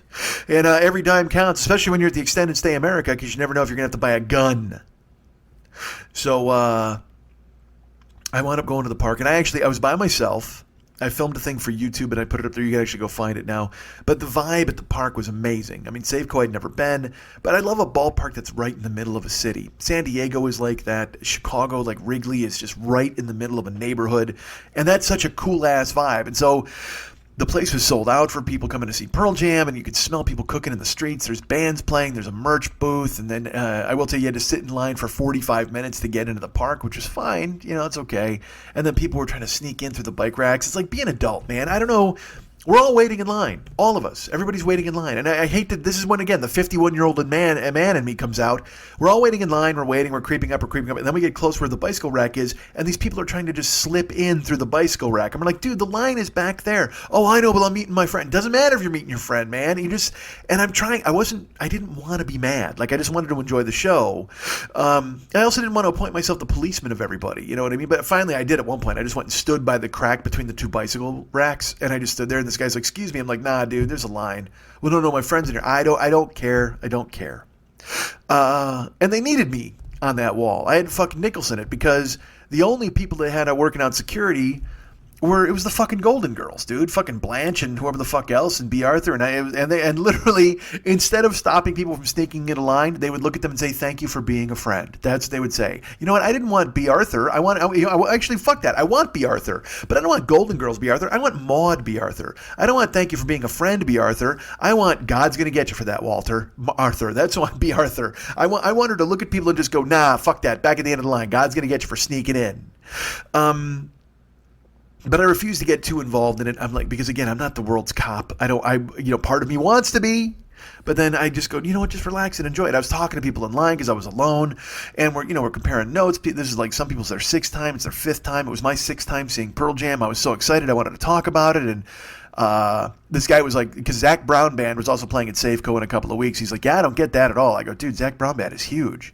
He's like, really? I go, they sold out Summerfest in Wisconsin. Like, I think they sold out 2 nights. I go, they're one of those bands that can play 3 nights at a 15 to 18,000 seat arena. So why wouldn't they come and play 1 night in Safeco where they could put all those people in the room at once?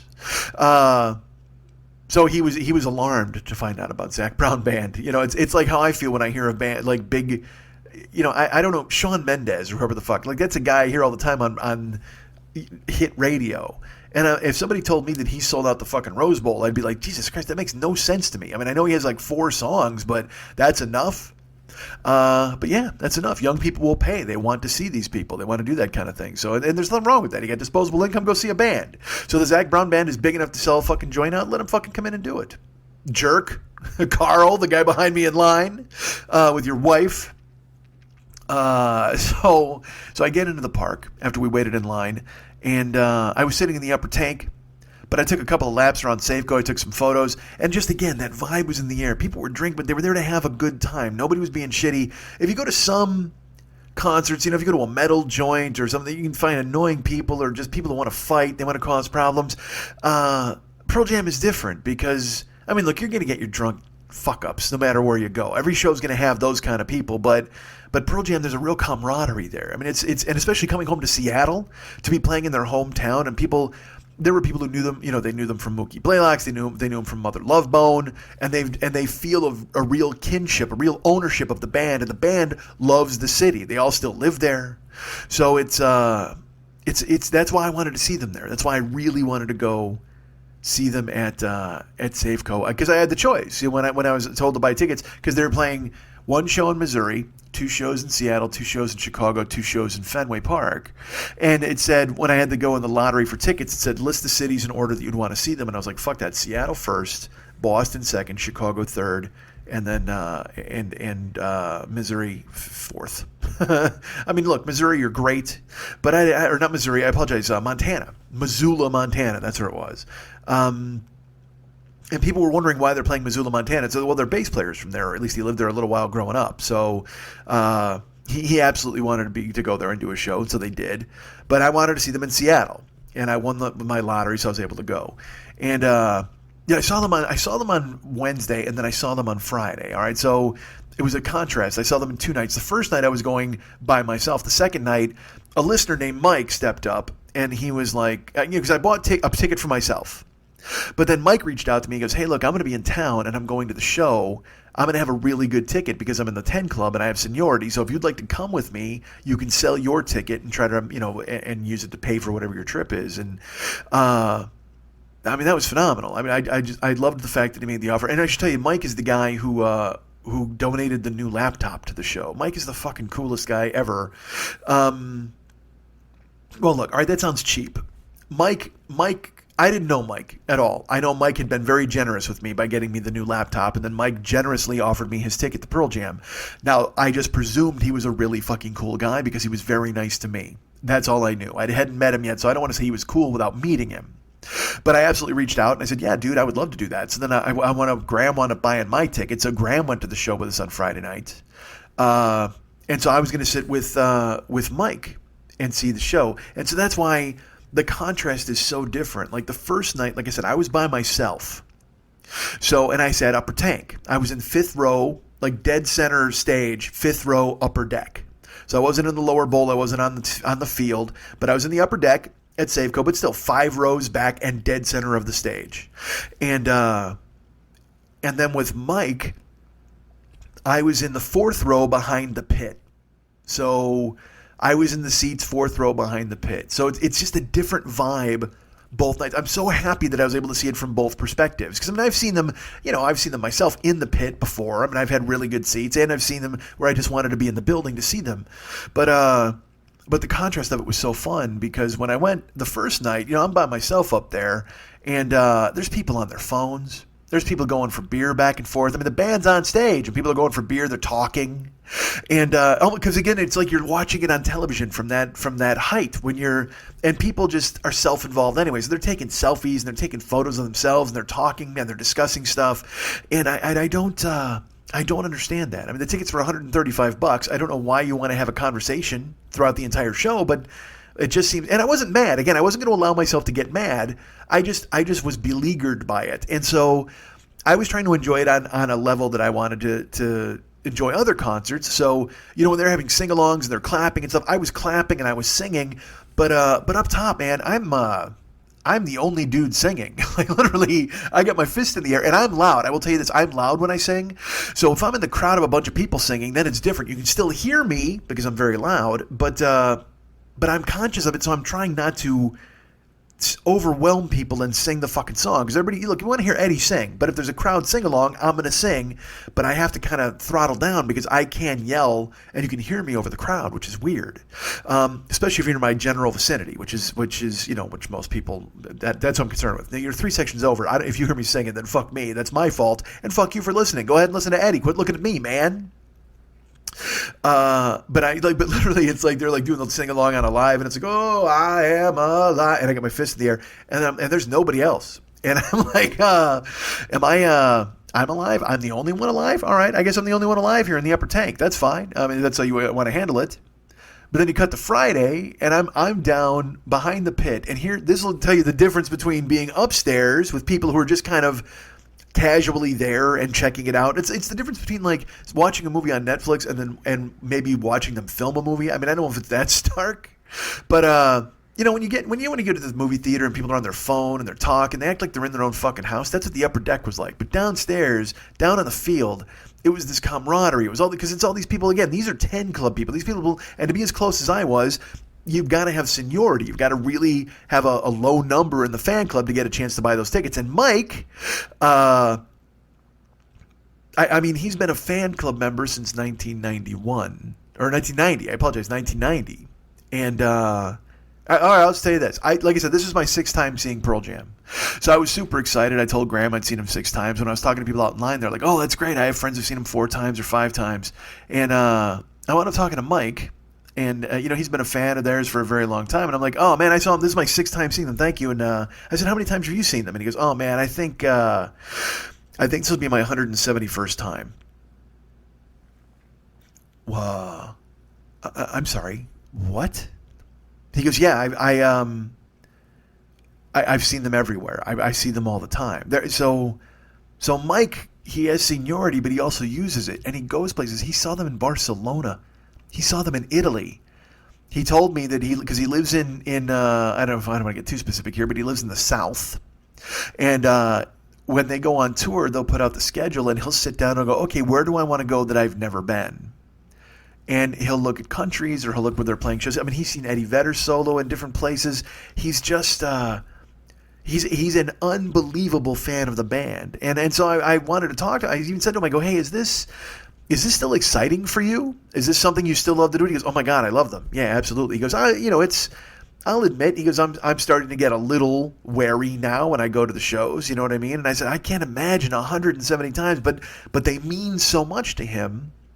And I thought that was great. And for him to involve me in that, I just felt, because that's a ritual, dude. That's not even like going to a concert. That's a goddamn ritual. If you're flying from, down near Florida and you're coming up to Seattle to go see the band, and then you invite me to go with you. I mean, you're inviting me into your inner circle. You're inviting me into your ritual. This is the 171st time you did it. I was honored. I was honored for him to ask me to join him.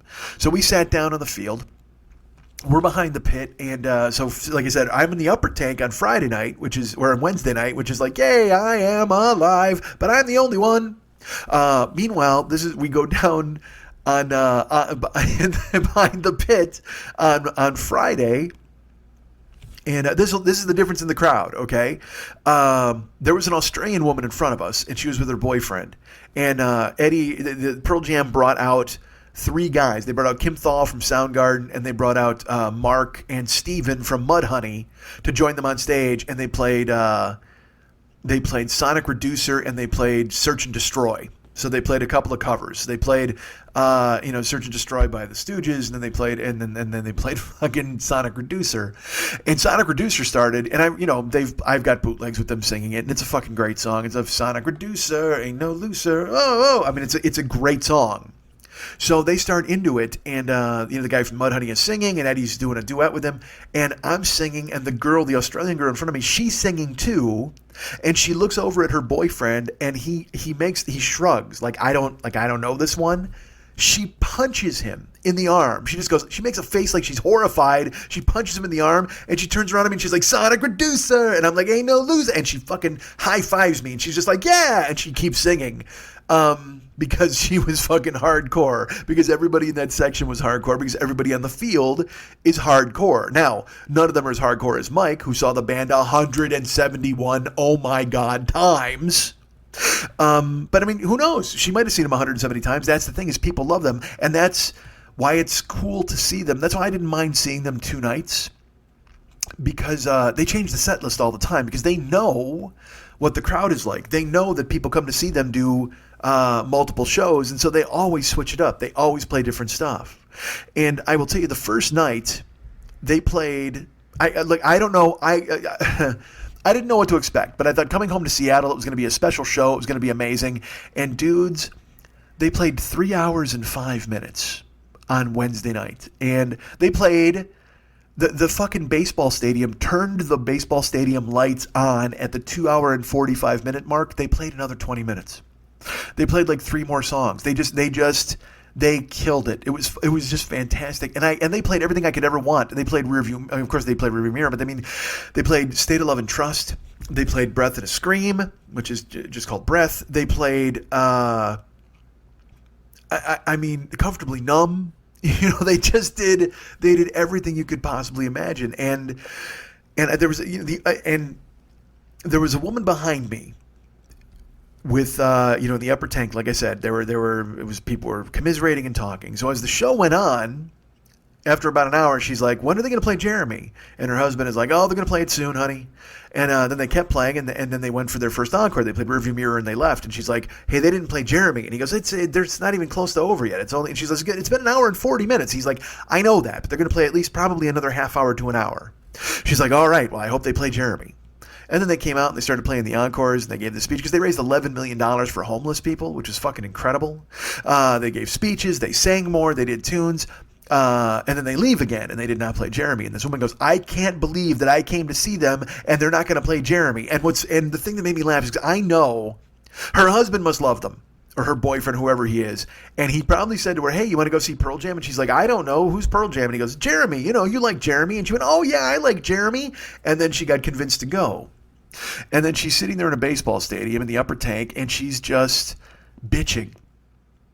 That's the only way to put it. She's bitching. If they don't play Jeremy, I can't believe I finally came to see him, and they're not going to play Jeremy. And he's like, they're going to play Jeremy. Don't worry about it. So they came back out for the second encore, and like I said, comfortably, they played everything you could ever possibly imagine, except Jeremy.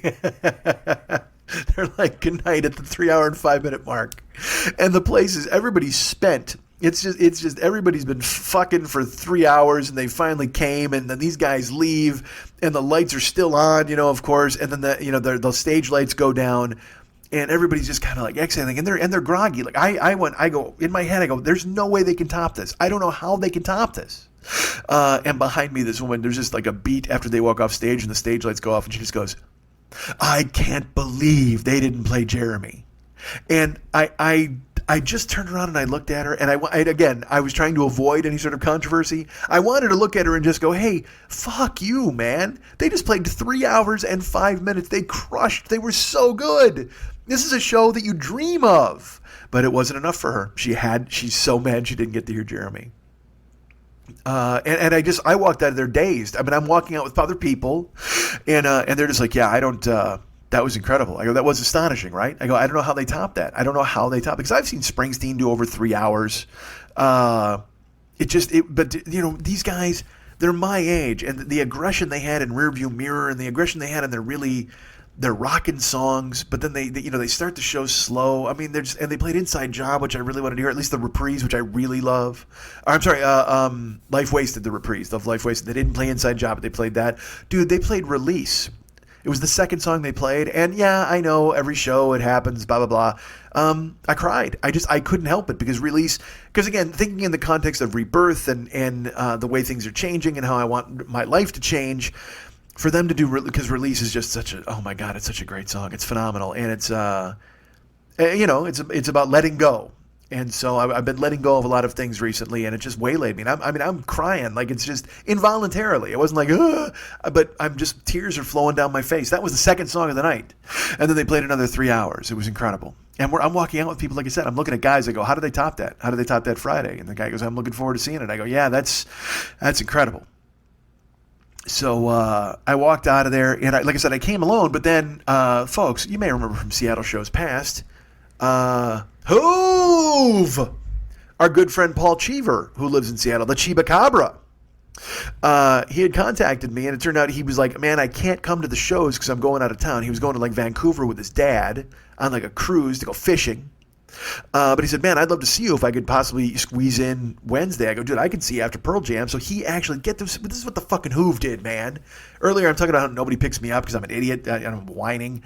But the Hoove came downtown and was around Safeco. I said, tell me where you're at. I put it in the fucking thing. I walked over to meet him.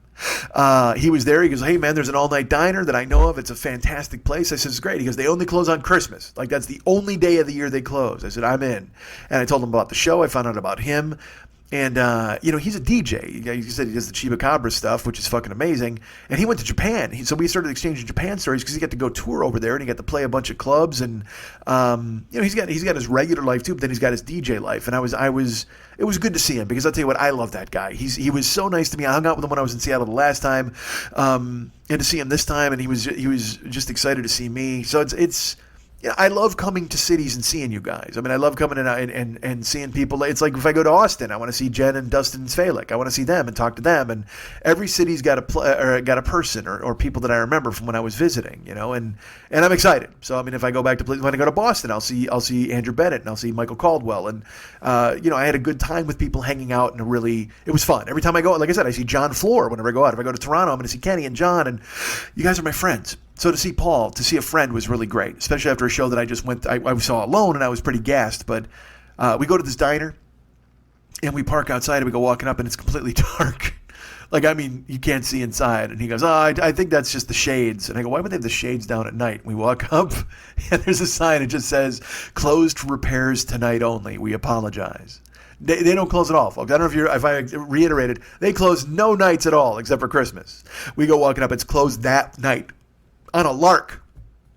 So he goes, I don't know where we're going to go. I said, well, there's got to be another joint. I go, I don't even want to, I'm not even cared about eating. I just want to hang out and talk. So we Googled some stuff. He goes, you want to do something here? You want to go to Bellevue? I go, that's up to you, man. You're carting me around. You got to get up early and get on the boat. So I got nothing going on tomorrow except my show late. So we actually wound up going to Bellevue and went to a place called 13 Coins, which is an all-night, it's not a diner. This is so weird. It's a restaurant in a Hilton or a hotel. But it doesn't, it serves breakfast, but also, dudes, it serves like Clams Casino. Like, it's this old-time mobster joint. It's got wood tables, a lot of mahogany. and the servers are wearing little tuxedos, and you get a fancy menu, and you open it up, and I mean everything's $18, $20. And we wound up getting some panko onion rings. And then this is what I did. Because I'm like, this is like a mob joint, dude. So I had to eat like a mobster. I got fucking spaghetti carbonara at 1 o'clock in the morning. That's right. That's how I handle my business. I went ahead and choked that down. And then me and Paulie Walnuts went down to the fucking Whack the Russian. That's how we handled our business. Me and Paul hung out and we talked and we had a good time. And I ate spaghetti carbonara in the middle of the night. And it's not healthy for you. I understand it's not fitting the rebirth mode, but I hadn't eaten that day anyway, so I was fine. I didn't eat at the park, so I was starving. And I only ate half the order, by the way. I ate half the carbonara. So I'm off the hook there, right? Yes, of course I am. And then I saw Paul. He dropped me off at the hotel, and we were done. I got a weird... Fuck. God damn it. Hold on. You're listening to The 40-Year-Old Boy, and next, Nazi Sleepover. Dudes, I don't know if it's recording in the new room at the desk or what, but my fucking my sinuses or my nose got all clogged up there, and I can hear myself, even though I can't hear myself in the earbuds. I can hear myself talking, and I know I sound bad to me, not bad, but just different. Like I sound stuffed up, and it started to get a logy there, so I had to take a break. So I apologize for that. So I want to listen to me. I sound like I'm on the phone with you guys. I'm like, I had to take a break. That's how it goes. But I hung out with Paul. He dropped me off at my hotel. It was great. I got up on Thursday. I just hung out and we did. I ordered fucking DoorDash for the first time. I had soup noodles brought to my room like a king. I ordered soup noodles from Dozone. Graham picked me up. We went to the show. We did the Vigilante show, and it was very interesting. I did not know what it was going to be like, and I was prepared. I told you I was going to do about a half hour of topical stuff, and then I talked to Graham, and he's like, hey, why don't you do 10 minutes up front, and then I'll come out and I'll do my stand-up, and then we'll get together and we'll do the political stuff. You'll be on stage with me, and we'll have a discussion, and then we'll do a game show. The structure of his Vigilante show is different from a stand-up show. But I thought I was doing 30 minutes to open. So I prepared for it during the day on Thursday, and then he's like, yeah, man, if you do 10 up front, 10 to 15, and then I'll come out and I do my time, and I said, it's your show. I mean, it was our show, but the Political Vigilante night, I was conceding to him. And it's, every ticket we sold for that night was basically, they were there to see the Vigilante. So I don't want to say I was surprised, but it was very interesting to me to see the crowd that came to see Graham, because he's tied himself in with Jimmy Dore and the Young Turks, and he's doing his political vigilante thing. So he does his YouTube videos, and he's very, he's very topical, very progressive, he's almost a socialist. I don't know I guess you would say that possibly. Progressive is, I think, what he prefers. And he's all in. Like, he and I talked, because I don't know what this stuff, I don't know if it's a hustle. I got no fucking idea. I don't know if it's just a new way to find a new crowd. But as I talked to Graham, in the car and then backstage in the green room, and I this guy is passionate. I mean, he's really sold on this, and he wants to change the country as much as he possibly can. And he's, do I agree with him on everything? I don't. But at the same time, me, I got no hope for anything these days. So I was willing to listen and hear exactly what he had to say, and I loved it. I felt educated. I felt that I came out of it smarter than I went in. We wound up talking in the car. We wound up talking backstage. And then on stage, he wound up it was almost like a presentation. Like, it wasn't super funny. He was talking about progressives, and he was talking about the elections that had just gone past. He talked about Ohio and other different places. And I genuinely asked questions, because that was the thing. I said, look, I would stop him and I go, all right, I want to ask you a question about Ocasio-Cortez or Cortez, whatever her name is. And I said, what about this person? And what about this? And Bernie? And because I don't know. Like, I need to be educated about these sorts of things. I wanted to go ahead and find out exactly what I'm missing, what I need to know. And, I found it fascinating. I found a lot of the stuff that he had to say very interesting. What I really thought was fascinating was, again, all of the people in the audience, they were not passive. Like, he would say something and they would groan, or they would say, oh yeah, no, what about this other person in this state? And he opened up the floor for questions. It was more of I don't want to say a rally, because it wasn't as well attended as a rally would be, but it was almost like a town hall. Like he sat down with his notes and he talked to people, and they were into it. That's what they wanted. It wasn't, I would stop down, I'd do a joke, I'd do a bit. Because I was always trying to be funny, because that's what I'm armed with. That's what I'm trying to be. And, it might have been a little out of place at times. I mean, I thought I picked my spots pretty well, but everybody was very nice and encouraging. There's a game show that closes it, and then we hung out afterwards, and man, the people wanted to talk. They wanted to talk politics. They wanted to talk to Graham, And it was an interesting night. And I'll tell you this, by the way, we were at the Jewel Box at the Rendezvous. If you can ever get there, I recommend that you do for, well, the shows, of course, are the shows. But holy God, dudes. She kept telling me, Jane was the woman who runs the place. And she's like, hey, we got a new chef in from Momofuku's. We got this new menu. It's going to be amazing. You should really pitch that to everybody. And I think I mentioned it here on the show a few times. And then I got there and I saw the menu and holy dudes. It was all fancy Dan food. There was like what was it? Pastrami? No. I can't remember what it was. Fuck. There was a smoked spaghetti. And then there was basically a Reuben with noodles. It was a pastrami sauce with a Swiss fondant. I can't even remember what it was called, but it was caraway seed penne pasta, caraway penne, and it was caraway seed along with Reuben. It was a Reuben. It was just a Reuben with noodles in it. It was fucking amazing. And I didn't get to order it. I tried to order it on that night, but I wasn't hungry. I don't like eating before a show. But dude, we had the best tater tots I've ever had in my life. They came with like a curry sauce, and I knew they were going to be good because on the menu they weren't described as tater tots. They were the only thing on the menu that was billed like a movie credit. Everything else was like smoked spaghetti, ricotta, avocado, bacon fritters. But this said Kennebec potatoes as tater tots.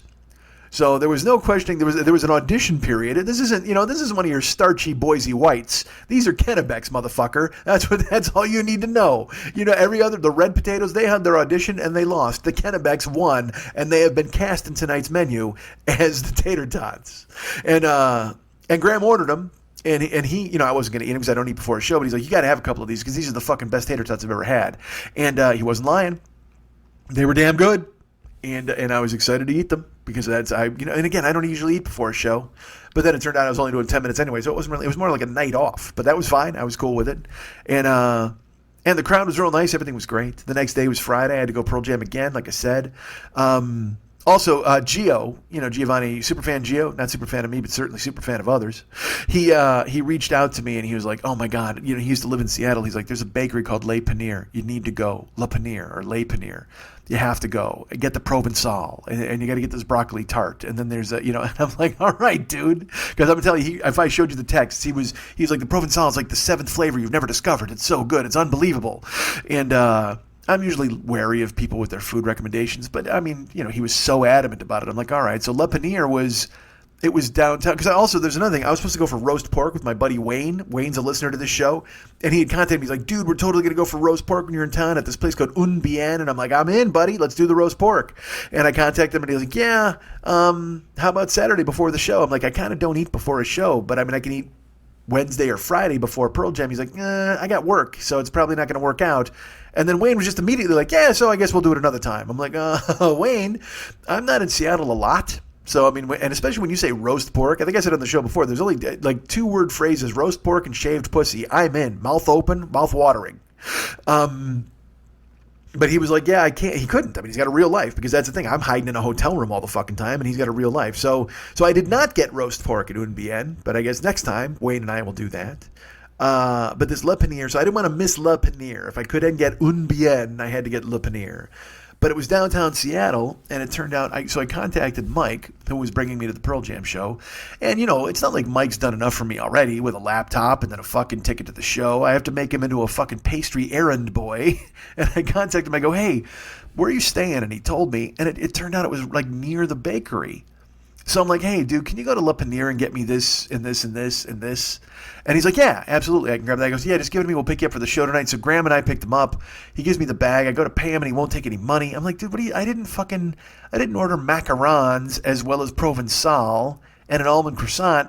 Because I even wrote on the text, they go, and whatever you want. That's the universal indicator for I'm going to pay you back. Get me this and this and this, and whatever you want. You're going to get the money. But he's very kind, as all of you are. Because also, Paul paid for dinner. Spaghetti carbonara at 1 o'clock in the morning. Not cheap. And Paul just grabbed the check. And I'm like, you don't have to do that. He's like, I know I don't have to, but I want to. Same thing with Mike. I don't have to. I want to. I support the show. And you've done the show for 10 years now. I've listened to you every week. And everybody's very nice. And everybody steps up and they all say the same, not the same thing, but they all have their own connection to the show and they want to show me how much they appreciate it by doing something like that. And it was so great. So I wound up leaving the pastries in the car. We went into the stadium, and it was just me, Graham, and Mike. And it was pretty cool because Mike got to hang out with two comedians who were busting balls and having fun, and we busted Mike's balls. We had a good time. We talked a little about where he lives, and Graham was sitting upper tank. We went down to the seats, and then remember I told you they couldn't top the first night Pearl Jam? Yeah, guess what? 3 hours and 20 minutes on Friday. It was again. I can't. And I know you get tired of hearing me blow people and give superlatives, but I love art and I love effort and to see them come out and play and love it. And they brought out the guys, like I said, from Mudhoney and Soundgarden. They played a ton of cover tunes, and they just kept playing. Same thing, the stadium. This time the stadium waited until the 3 hour mark and then turned the lights on them, and they played another 20 minutes. It was like they went in their brains, you know what? No matter when they turn the lights on, we're going to keep playing for 20 more minutes. And I asked Mike, I'm like, how does this rank in the shows you've seen? Because he saw them, dude, he went and saw them 3 nights at the Spectrum when they closed the Spectrum in Philadelphia, which was then torn down. That was in 2009 when the Phillies were in the World Series. And he saw them on Halloween night when Pearl Jam came out dressed like Devo and did Whip It. I mean, he's just seen some special shows. And like I said, he went to fucking Barcelona. He's been to Italy. He's gone all over the world to see them. And he told me, and this is a philosophy I need to adopt a lot more. It's just I don't put in the effort that a Michael does, because Michael has he's worked very hard, and he has a really good job. He's originally from New York, and he's like, I'm not married, I don't have any kids, and I'm putting money away. And then in my head I'm kind of like, why? What for? Why shouldn't I enjoy it and go do things that I want to do? And I had talked to Graham a little bit about that too, because Graham told me, Graham went to Costa Rica just to go surfing. Graham goes to Hawaii. He'll book himself there just to do shows so he can be in Hawaii and surf. And I mean, I booked these shows so I could go see Pearl Jam. And that's an unbelievable gift to be able to do that, to have that kind of leeway, to have that kind of play. Now, of course, I'm back home now and I'm fuck broke. I mean, I've got to go out and drive a bunch this week and next week and all of the weeks in between me, Seattle and Toronto. I got to go and do as much as I can, especially with the new apartment. You know what I mean? I just have, I've got a lot to do. I just do. And I'd love to be able to make my living more at comedy. And so when the streaming starts and things like that, I'm excited. And like I said, I want to come to your town and do a show at your house or whatever the fuck. I mean, I have ideas and plans and I'm inspired. I'm inspired by it. So Mike inspired me because he, like I said, when the concerts are announced, he just sits down and he goes, all right, where do I want to go in the world? Where have I never been? And he makes it happen because he just said, hey, I love them, I love this, and I love going places, and I want to see the world. And if I can tie it in with that, that's what I'll do. And I loved that attitude. I thought it was fantastic. So we wound up leaving the stadium together. We met Graham at the Ken Griffey Jr. sign, and then we dropped Michael off at his hotel, and it was just.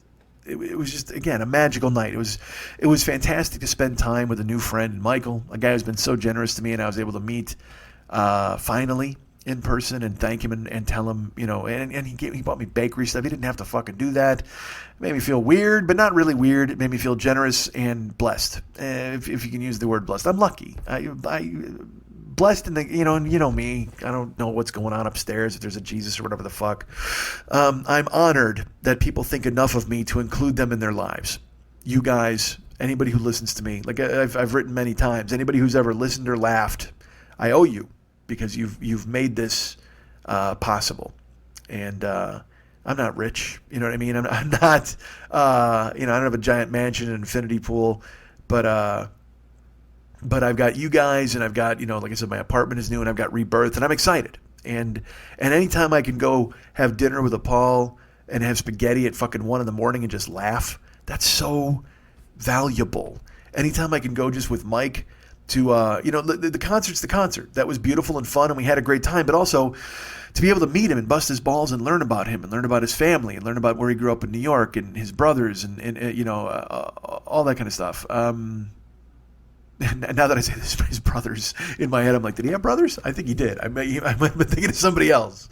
I was listening, I promise, when we talked. But anyway, it was. I'm waxing rhapsodic, and I don't mean to, but it was really fantastic to share that night with Mike. Was the best. And so we dropped him off at the hotel, and then Graham and I hustled back, and he's like, hey, I'll come get you tomorrow, because we had the show at 7:00. Saturday night was the actual comedy show. There was a comedy show on Thursday, but stand-up storytelling show, that's what I billed it as on Saturday.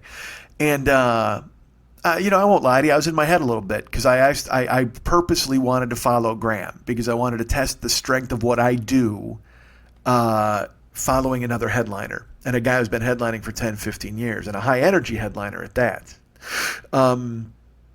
So we get there. And, Graham and I are backstage, and I filmed the green room thing on Thursday, and I put it on Patreon for some people. You might have seen it. If you didn't, go check it out. I think I did it for the $10 and up donors. And there's going to be more of that coming. I'll be filming stuff, putting stuff on there for Patreon, and I just, because you guys are very special, and I want to make sure you know that. And also, I want to do more of this. I want to go and include you.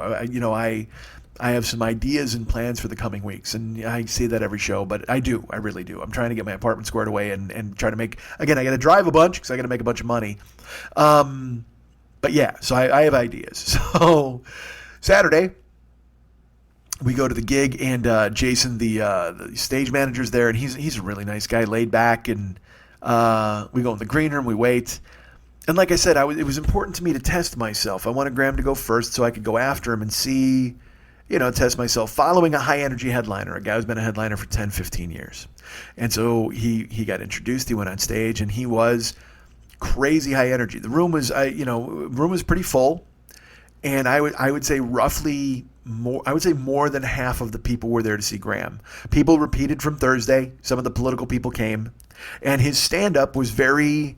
I thought the political stuff was Thursday, and then we were going to move into Saturday and do regular non-political. But I certainly didn't tell him what to do, and there was a huge amount of political in his act. Even when he was talking about real stuff, he would refer to politics and things like that. That's what he does, because that's what he does now. And I was like, all right, that's cool. That's how he handles it. And I was in the back listening, and also, like I said, Graham's very high energy. So in the back, I'm like, all right, well, I'm gonna follow this, and we'll see how it goes, because what I do is different. And also, this was my first show in a very long time in front of people who don't know who I am. There were people there. There were people who were there, of course, to see me that I know of, who bought tickets. I saw their names as I've met in Brent and Megan, and Jeremy was there, and I'll tell you about them in a few. And then Wayne and his wife Erin. But I would say the majority of the crowd was there to see Graham. And so in my head, I'm like, all right, I got to follow him in a crowd of people that love him, and I'm going to be doing something very different from what he does. And not very different, because look, when I was in Cincinnati, I basically just talked. And when I see you guys on the one man, when I had written stories, that was a totally different thing. So in my head, I'm like, all right, well, I'm going to talk a little bit about how, usually when I do these road shows, I talk about how I got there. And basically what I do is I do the podcast you just heard. All the Airbnb, all that stuff. That's bits, man. I wrote that stuff for the show, and then I bring it to you guys now. So I did that, and so anyway, so Graham finishes. He does 45 minutes, and then I went out there, and we had a hard out, so we were both doing 45 minutes. And I got out on stage, and I basically picked it up right at the level that Graham was at. I mean, he was very bang, bang, bang, bang aggressive, and I was bang, bang, bang, bang aggressive on stage for the first 25 minutes. Talking about Airbnb and talking about the hotel and what's that smell. All those things that was all from the stage that night.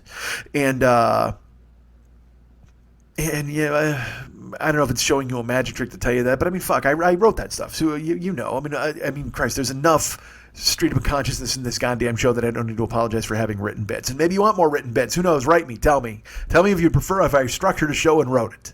I don't know what you guys want. It's only been 11 years. I should have a customer survey. I should call you guys.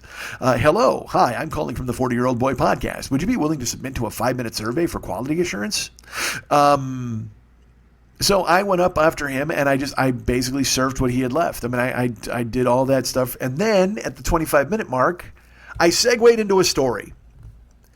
And I figured, you know what? There's two stories that everybody wants to hear all the time, and one of them is the George Arnold story, and one of them is the 7-Eleven story. So I went, you know what? I haven't done the 7-Eleven story in a while, so I'll go ahead and do that and bring that to these people, and because that's a relatable story, certainly, along with George Arnold. I got to change that name of that. Let's call it the shower story. So I did the 7-Eleven story. And in that story, I can make that story last 40 minutes. If I live in it, I can do it for 40 minutes. But a truncated version is 15 to 20. Now, I started at the 25-minute mark, so I didn't know I had no idea where it was going to go. And I started telling the story, and it was a very interesting lesson for me. Because, Graham did stand-up, I did stand-up for my first half, and then I told a 20-minute story, and it was odd. Now, I will tell you this. It did well. Okay, I did good. I didn't crush. I didn't tear the fucking place down, but I had a good set. The first half went very well, but then the second half of the story, because people didn't know how to approach it. Like, you guys all know me, so you see me on the road.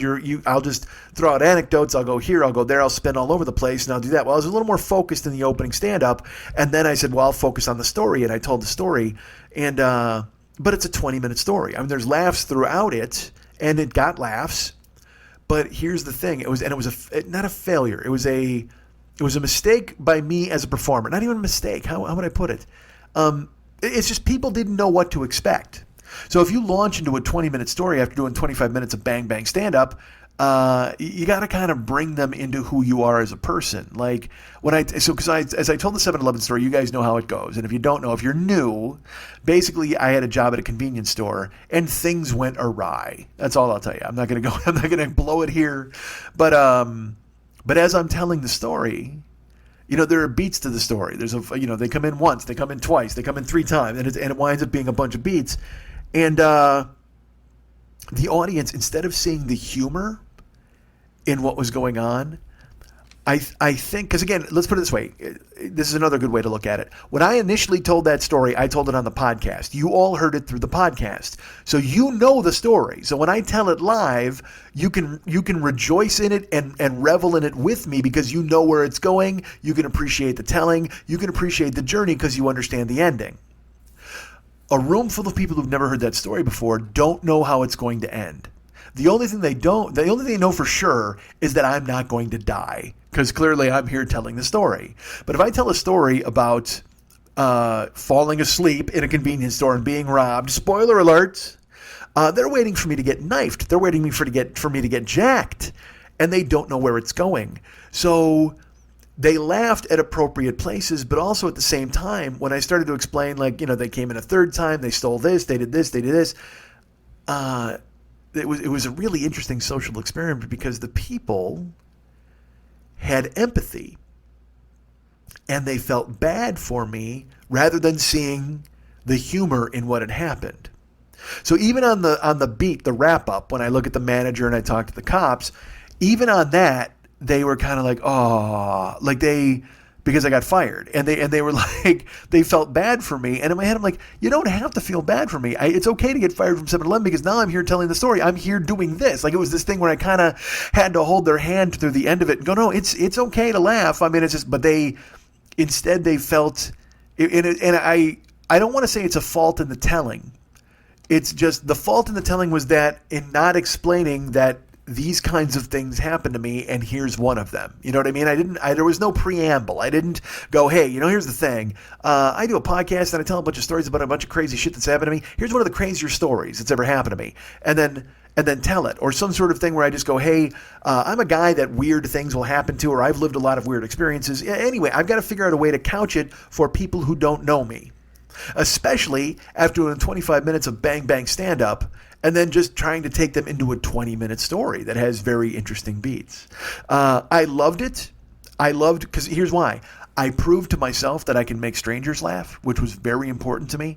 Because when I see you guys, and you guys are very generous and awesome, and you love me, and you're predisposed to love me because you hear me on this show, which is fantastic, and I'm so grateful to you for it. But if I want to do this more, and I want to go to different places, and I want to try to expand my horizons and open it up, because every year I would do LA Podfest, and there would be a new person or a new couple of people or 5 new people would come up to me and they go, man, I've never seen you. That was fucking amazing. What's your show? And then they'll write me emails and go, oh my God, where have you been? Why haven't I known about you? And I'm very gracious, and I just say, I don't know, but thank you. It's cool that you're on board now, and I hope you'll stay on board. But for them to not know me and then see me and love what I do, that's a triumph. That's a victory. So I need to figure out a way to tell things on stage in a way, and look, this is a lot of fucking rambling, but we're friends, so I'm just sharing it with you. I learned a great lesson. It was fun, and I was very happy about it. I was happy, even though I did good instead of leveling the fucking place. I told the story well. I got laughs, and I learned. And that was really cool. And then when I went and talked, it's funny because I talked to Shannon about it, and she's like, you usually would beat yourself up. Like, you'd be upset, you didn't kill, and I go, yeah, I know. I mean, I normally would be very angry that I didn't do it right, or I didn't do this, and I'd hold myself accountable. But I did everything I could do, and I was as funny as I could possibly be, and I got laughs throughout the entire thing. It's just, it's not the kind of thing where it brings the house down, but that's okay. I recognize why. I recognize that they wanted to feel bad for me in the story. They wanted to empathize with me, not realizing that I was cool with it, with what had happened. Because, that's why I'm telling you the goddamn story, because it's so ludicrous that actually happened. But I was proud and I was happy and I learned. And that's very important. So the show ended, I came off stage, and of course I'm immediately analyzing it in the green room, and Graham's like, man, that was great. And I'm like, thanks. I'm a little weirded out because that last story. And he goes, don't be. He goes, you killed it. That was really good. I go, yeah, but then I tell him I'm learning. And he looks at me. He's like, shut up. You were funny. I'm like, all right, man. He goes, I'm going to go sell merch. I go, I'll be out there in a minute. So I had a couple of glasses of water that I chugged because my throat was dry. And then I went outside and I got to meet people. You know what I mean? I met some of the people at Graham, they were there to see Graham, because they were there talking about politics in the fucking hallway of a bar. And it just, look, man, these people are taking change in the country very seriously. They are taking this, reaching out and making things work in this fucking contentious environment. They're totally making an effort, and good for them. I'm happy. I'm glad that they're excited, and then I'm glad they've got a guy like Graham to Sherpa them through. But then I wound up meeting the people who would come to see me. I saw Wayne, Roast Pork Wayne, who was going to bring me out. We actually put a picture on the Joker's page of me and Wayne and his wife, Erin, and he was so great. And he's like, are we hanging out? What are we doing? And I said, I don't know, because my flight was at 6 o'clock a.m. And I said, I don't know what's going to happen here. I'm not sure. Because I was with Graham. That was the thing. And Graham was like, man, I'm wiped. He goes, I don't think I'm going to be able to hang out because I'm flying also early in the morning. And I said, all right, well, just keep me posted. And he's signing merch and I'm talking to people. And Wayne and his wife were lovely and they were terrific. And then I said, I don't know how late this is going to go, if it's even going to go at all. I said, if you guys want to hang out, that's great. But right now, I've got to be honest, I think I'm just going back to the hotel because Graham he's making noises about not. And also, I was in Bellevue. If I'd have been in Seattle, it's a different story because I can Uber or Lyft back, but I didn't want to spend $35 to get home because I didn't know how late I'd stay out. So Graham was my ride. So I had to do that, especially with the early flight. And Wayne, I gave him a huge hug because I was just so happy to meet him because he's been on board from the jump, man. He's been around since the beginning, and his wife Erin was very lovely, and they were terrific, and they had great things to say, and I was very happy to meet them. So they took off, and then Brent, a gentleman named Brent, came up to me with his wife Megan. And Megan with an H, in case you're wondering. And Brent comes up to me and he's like, dude. And Megan goes, it's me, Megan with an H. And initially I was like, I don't. And so I looked at her and I go, because I meet a lot of. I've dealt with Megans and stuff online, and there was one Megan who had a nickname. Her husband had given her a nickname. Was it Rabbit? I forget what it was. So I looked at the Megan with an H, and I go, Rabbit? And she's just like, no, Megan with an H. And it turns out that Brent, remember I always talk about Cameo, that phone thing? Dude, Brent got a Cameo, and I talked about it on the show. That was Brent. Remember I said it was a stalker, and I didn't know who it was because they didn't give me his name, and then it was for Megan, but I didn't know who it was. It was Megan with an H. So that was them. They were up there, and it turns out they live in Portland, but they came to the fucking show. And then Brent is telling me, I saw you here in 2012 or 2011. He said, and again, dudes, listen to this. This is you guys in a nutshell. This is amazing. This is how amazing all of you are. Brent, when he saw me in 2011, he was going to take a fucking bus from Portland to come and check out the show. He misses the bus, and he winds up going on Craigslist to find somebody heading towards Seattle, and the guy gives him a ride to Seattle, doesn't charge him. So he gets to Seattle. He has a skateboard. I remember he came to the show with his skateboard. I meet him afterwards, and then he misses his bus because, again, it was a 3-hour fucking show, and he misses his bus. So he hangs out in Seattle overnight just skating. He skates all over Seattle, and then he sleeps in front of a bank. And then he gets like a 5 a.m. Greyhound to go back to Portland the next morning. I mean, that's That's dedication. How can you not be moved or proud of the fact that you inspired that in people? And I was so happy when he told me the story. I'm like, Jesus Christ, that's amazing. And then for him to come back and see me 8 years later or 6 years later with his wife, or 7 years later. It was 7 years later because it was 2011 that I was there. And he shows up with his wife, and she was so fun, and they were both laughing and we're having a good time. We're talking and joking, and she's like, oh my God, because she'd never seen me. She doesn't know anything about me. She's only heard bits and pieces of the show because he'll listen to me out loud sometimes without his earbuds in. And she goes, it's so weird to hear your voice and see your face. Like, I didn't know what you'd look like, and I wasn't sure. And I'm like, all right, well, good. And as I'm talking to them, there was a guy named Jeremy who I knew was coming to the show. And Jeremy was a guy, when they did Podcastathon, Jeremy had bid on going to a baseball game with me and Pardo. But the thing is, Jeremy didn't get down to LA this year, so he's got that prize banked. So when he ever comes down here again, maybe next year, we'll all go to the game. But I had said to Jimmy, I go, hey, Jeremy's up in Seattle, right?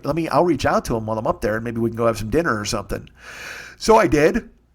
And he had been on a cruise all week, so he couldn't meet me or do anything. But then he's like, I'll come to the show Saturday night. So he's off sitting in the wings. Like, he didn't even come over. And I guess he felt he was bothering me. And I'm like, dude, come on over. So finally, me and him and Brent and Megan sit there, and we wind up talking. And Graham is talking to his people, and we're having a good time. And then Graham's crowd left, and then Graham sat with us. And I'm like, what's the plan here, dude? And he's like, I don't know, man. I don't know if he goes, I'm pretty wiped out. I'm like, all right, so yeah, I might. If we're going to go, we should probably go. But also, I mean, how many times do I get the opportunity to meet a Jeremy? How many times do I get the opportunity to, I mean, these people came from Portland to see me. And then so in my head, I'm like, I should hang out. I got to hang out. And everybody's like, they're saying to me, they go, Mike, you got to be on a plane at 6. I go, so what? I mean, how many times can I hang out here in Seattle? I'm never here. So if I'm here, let's do this. If Graham's going to go back to the hotel, because I looked at Jeremy first. I go, Jeremy, are you mobile? And he goes, yeah. And I go, because I knew that Megan and Brent had taken a lift to the show. And so I said to him, I go, hey, look, I'm in Bellevue. Is there any way that you could possibly get me back there? Because if that's the case, I'll hang out. And Jeremy's like, yeah, of course. So Graham split, and then I hung out. And then I felt bad that Wayne and Aaron left. So I texted Wayne immediately through Facebook. I go, are you home yet, dude? Because it looks like we're going to hang out. And he's like, yeah, we're already home. And I'm like, fuck, dude, I'm so sorry. I hope you understand. It wasn't blowing you off. It was just I was going to go back to the hotel, but now Jeremy can take me. And he's like, dude, relax. That's fine. He goes, there's a sushi place across the street you should go to. I said, all right, next time we're coming to town, we're fucking destroying roast pork. He goes, I'm in, definitely. So me, Jeremy, and Megan and Brent were trying to figure out where we're going to go. So then we were like, well, why don't we just eat here? So they had a late night ramen menu, but it turned out Megan didn't like ramen because Megan's got an H, and H people don't like ramen. I don't know what the fucking story was. But I was just going to get some appetizers, but the kitchen had closed. All they made was ramen after 10, which is the weirdest choice, but that's fine. I was like, all right, cool. And then we went to...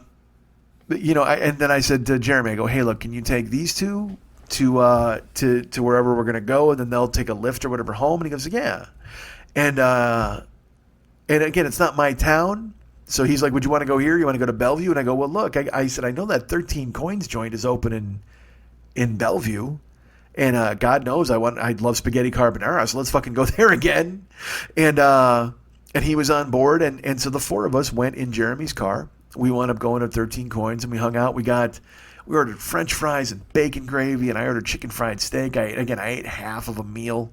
I gave the leftovers to Brent and Megan, and we laughed. We hung out for like 2 hours at the restaurant, just laughing and fucking goofing around, and I loved it because, again, as I said, I love hanging out, and so then Jeremy's like, I could probably, if you wanted, I could take you to the airport tonight. Because by the time we were done eating and stuff, hanging out at the airport, it was 2:00 at the restaurant.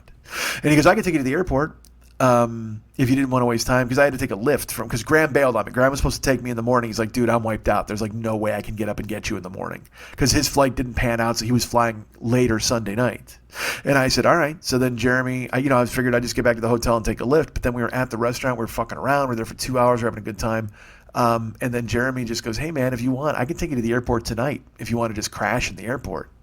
And that always sounds like a good idea until you do it. But I was like, you know what? Fuck, I'd be willing to do that. I'll take a shot at it. And because then I pitched him. First of all, I said, "Hey, look, here's an idea for you, Jeremy. I actually have 2 beds in my room. What if you came to my room? I packed and we just crashed. I was in one bed, you were the other, and then we got up in the morning and you took me." He said, "Well, the thing is, I wouldn't be able to nap." I go, "All right, but then here's a better idea. What if I just went home and napped, and you hung out there and watched TV, and then when it was time to go to the airport, you took me?" And he's like, "Yeah, that's not happening. If I'm going to take you, I'm going to take you now." I said, "Of course." So we'll do that. So we said goodbye to Brent and Megan. And Megan was on a 9-day or a 7-day social media embargo. And she's like, I said, well, send me a friend request or whatever, or write me or something, because she's going to be here next month in September sometime. And she's like, "What would you want to like go get something to eat or something?" And I said, and I will tell you this made me laugh because I learned 2 things. I had 2 moments last week, and I actually wound up talking to Shannon about them, but I'll share them with you. A woman tweeted, If you meet a woman and she extends her hand and you shake her hand, don't hug her. Because clearly she's put her hand out for you to shake it. She didn't want anything more intimate than that, and that's how you should handle it. And, dude, it braced me. Like, it made me kind of sit up straight because I was like, whoa. Because I do, not in a creep way, but I mean, I hug dudes too. I'll go in for a hug. Like, I'll shake a hand and I'll go in and I'll just put one arm around your shoulders. I don't lift, I always say lift women up. You don't lift all women up. You know what I mean? You can't do that. But if you're just meeting somebody, I'll shake a hand and I'll put arm around their shoulders.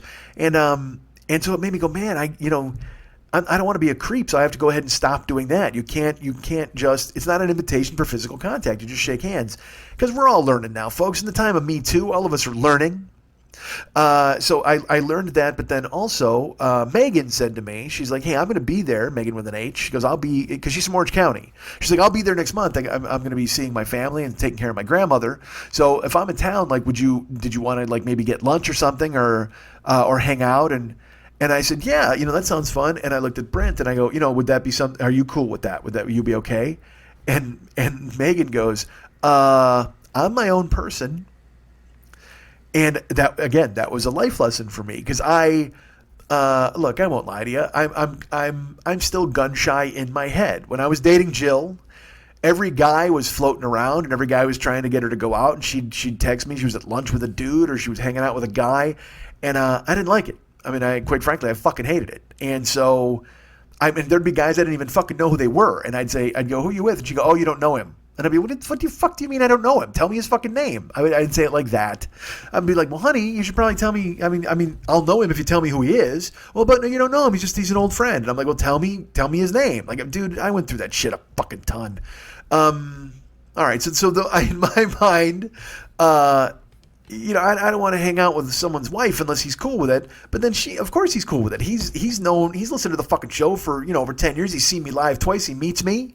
And like she said, she goes, "I'm my own person." She can make that decision. And their whole thing that, he's not worried about it and she's not worried about it they're not worried about me. And just, it was great. I mean, it was cool to hear her say that because in my head I was like, oh, because I've, like I said, my brain is fucking fried from the last 4 years, 3 years. So I said, all right. I go, well, I'll tell you what. I go, even if you wanted to come by and you could listen to the podcast. She's like, oh my God, could I? And then I'm like, well, could you handle that though? Like you don't even you don't listen to the podcast. Why would you want to be in the room when I did it live? But she laughed at the live show, and then at fucking, at the 13 Coins joint, I had her laughing her balls off. So I mean, I guess she thinks I'm funny, and it would be worth it. So I said, yeah, if you want to come by, just let me know when you're in town. So you stick around, folks. There might be, I'm giving you a little coming attraction. There might be a Megan with an H sighting on this show next month. But we said goodbye to them. That was cool. And then Jeremy took me to the hotel. I went to the extended stay. I packed it all up, and then I went to the airport. And I crashed for 3 hours. I got on the plane and I flew home. And it was a fucking fantastic trip. It was one of those things, again, where in the beginning, you can talk yourself out of it. You can be like, fuck, this, I don't want to do this, and I got to get ready, and I got to be up early and fly here and pack, and I can't find a place to stay. And I eliminated that whole thing from this trip. I took it all out. I said, no, man, I'm not even doing it. I'm just going to enjoy this. And I did. I had the fucking best time. I took photos. I didn't film the band too. I said to myself, I only have like 2 video clips because I wanted to enjoy the show. So many people just film the show and they forget that the show's going on in front of them.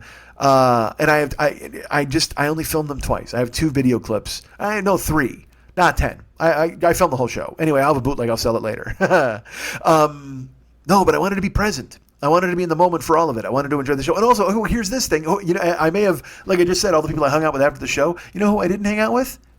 What name did I just not say that I did not? Dude, fucking Mike. Fucking Southern Mike, who brought me to the show and got me a laptop. He was supposed to come to the Saturday show. And then in my head, I'm like, why the fuck? And then in my head, I'm like, oh man, I hope he didn't get hurt or something. Or did he have to leave early because he had work? He told me, he was leaving on a red eye Sunday night because he had to be at work Monday morning. He was literally leaving like 9 o'clock p.m. Sunday night.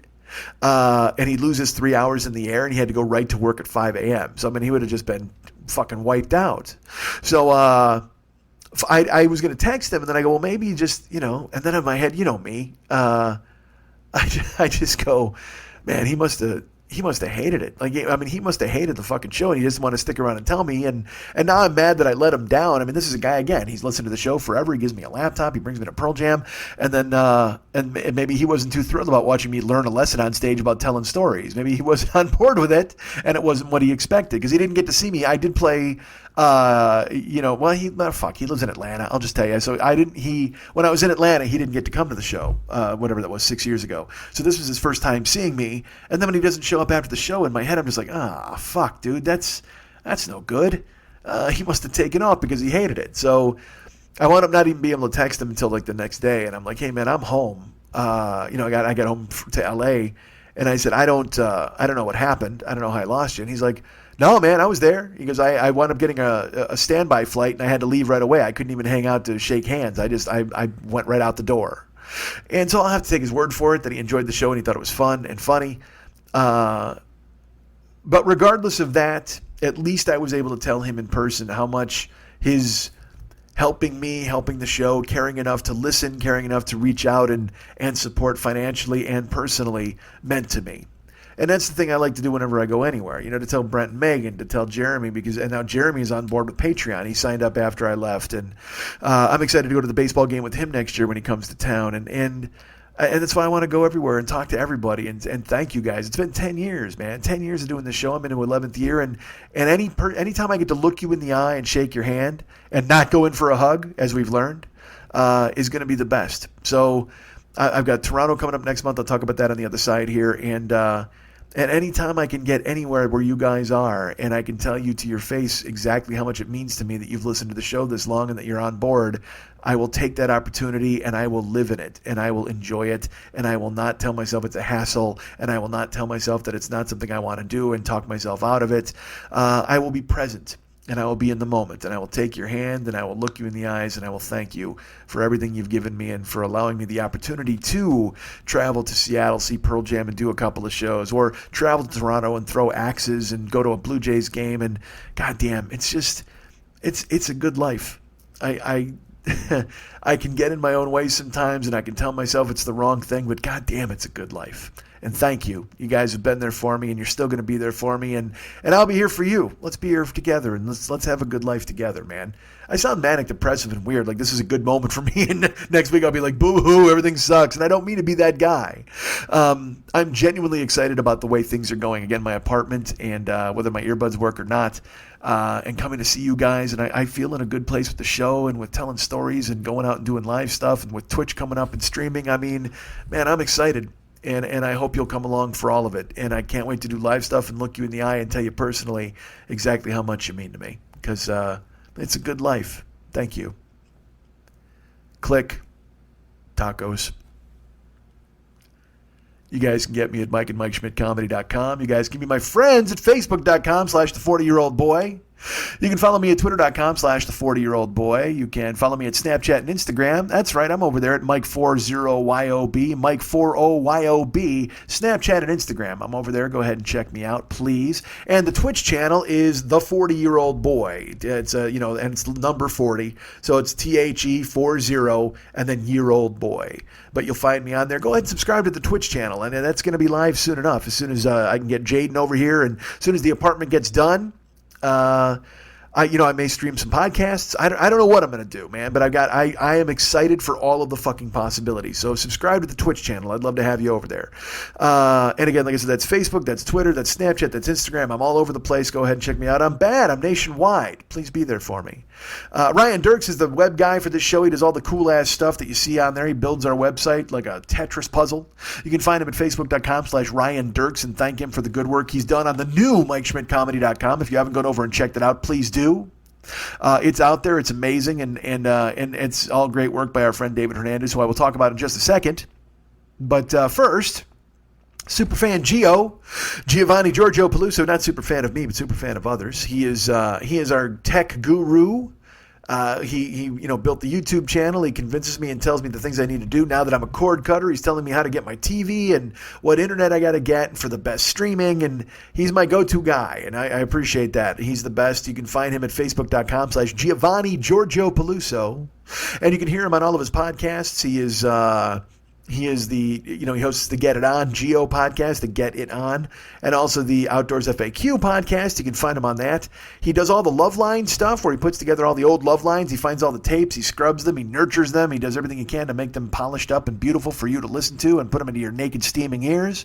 So go ahead and check out the love line stuff and thank Geo for all of his hard work. And I will tell you this, in a couple of weeks, he's also kind of guest hosting, I guess you would say, introducing clips for the Adam Carolla Best of Week, and I think I'm going to be included in that Best of Week. In case you've never heard my Adam Carolla, it's coming up. I don't have an exact date. Well, I think it's August 27th, but I'll wait to see if anything changes. I shouldn't tell you about it yet because you'll forget.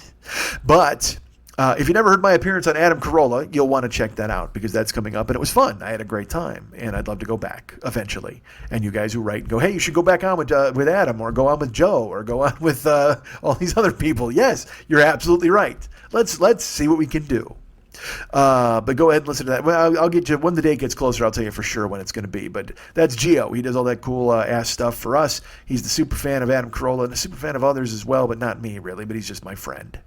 And David Mex Hernandez does all the cool ass artwork and music for this show. He is the best, as you know. If you go ahead and check out MikeSchmidtComedy.com, you can see all of the new artwork that he's done. I'll tell you more about that on the other side, of course. He does all of the artwork for the show. He does the music, the things you've heard. He's my consigliere. He's my trusted confidant. He's amazingly talented, and you can see a lot of that talent on display at artbydmh.com. That's where he displays all of the artwork that you can purchase for sale.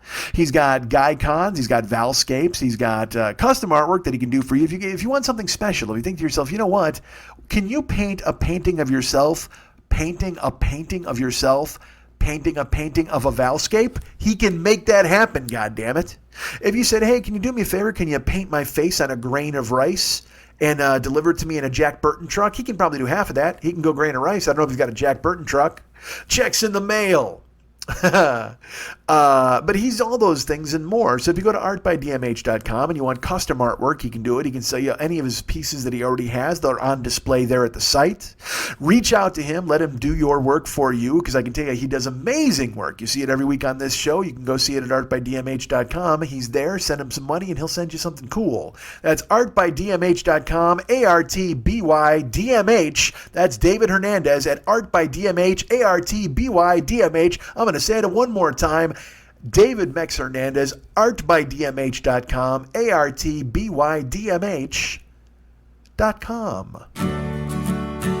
Good times for a change. See, the gigs I've had can make a good man turn bad. So please, please, please, let me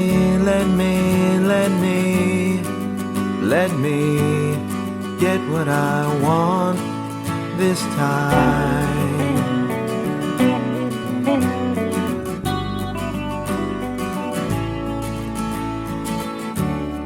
Haven't had a dream in a long time. See, the life I've had could make a good man bad. So for once in my life, let me get what I want. Lord knows it would be the first time.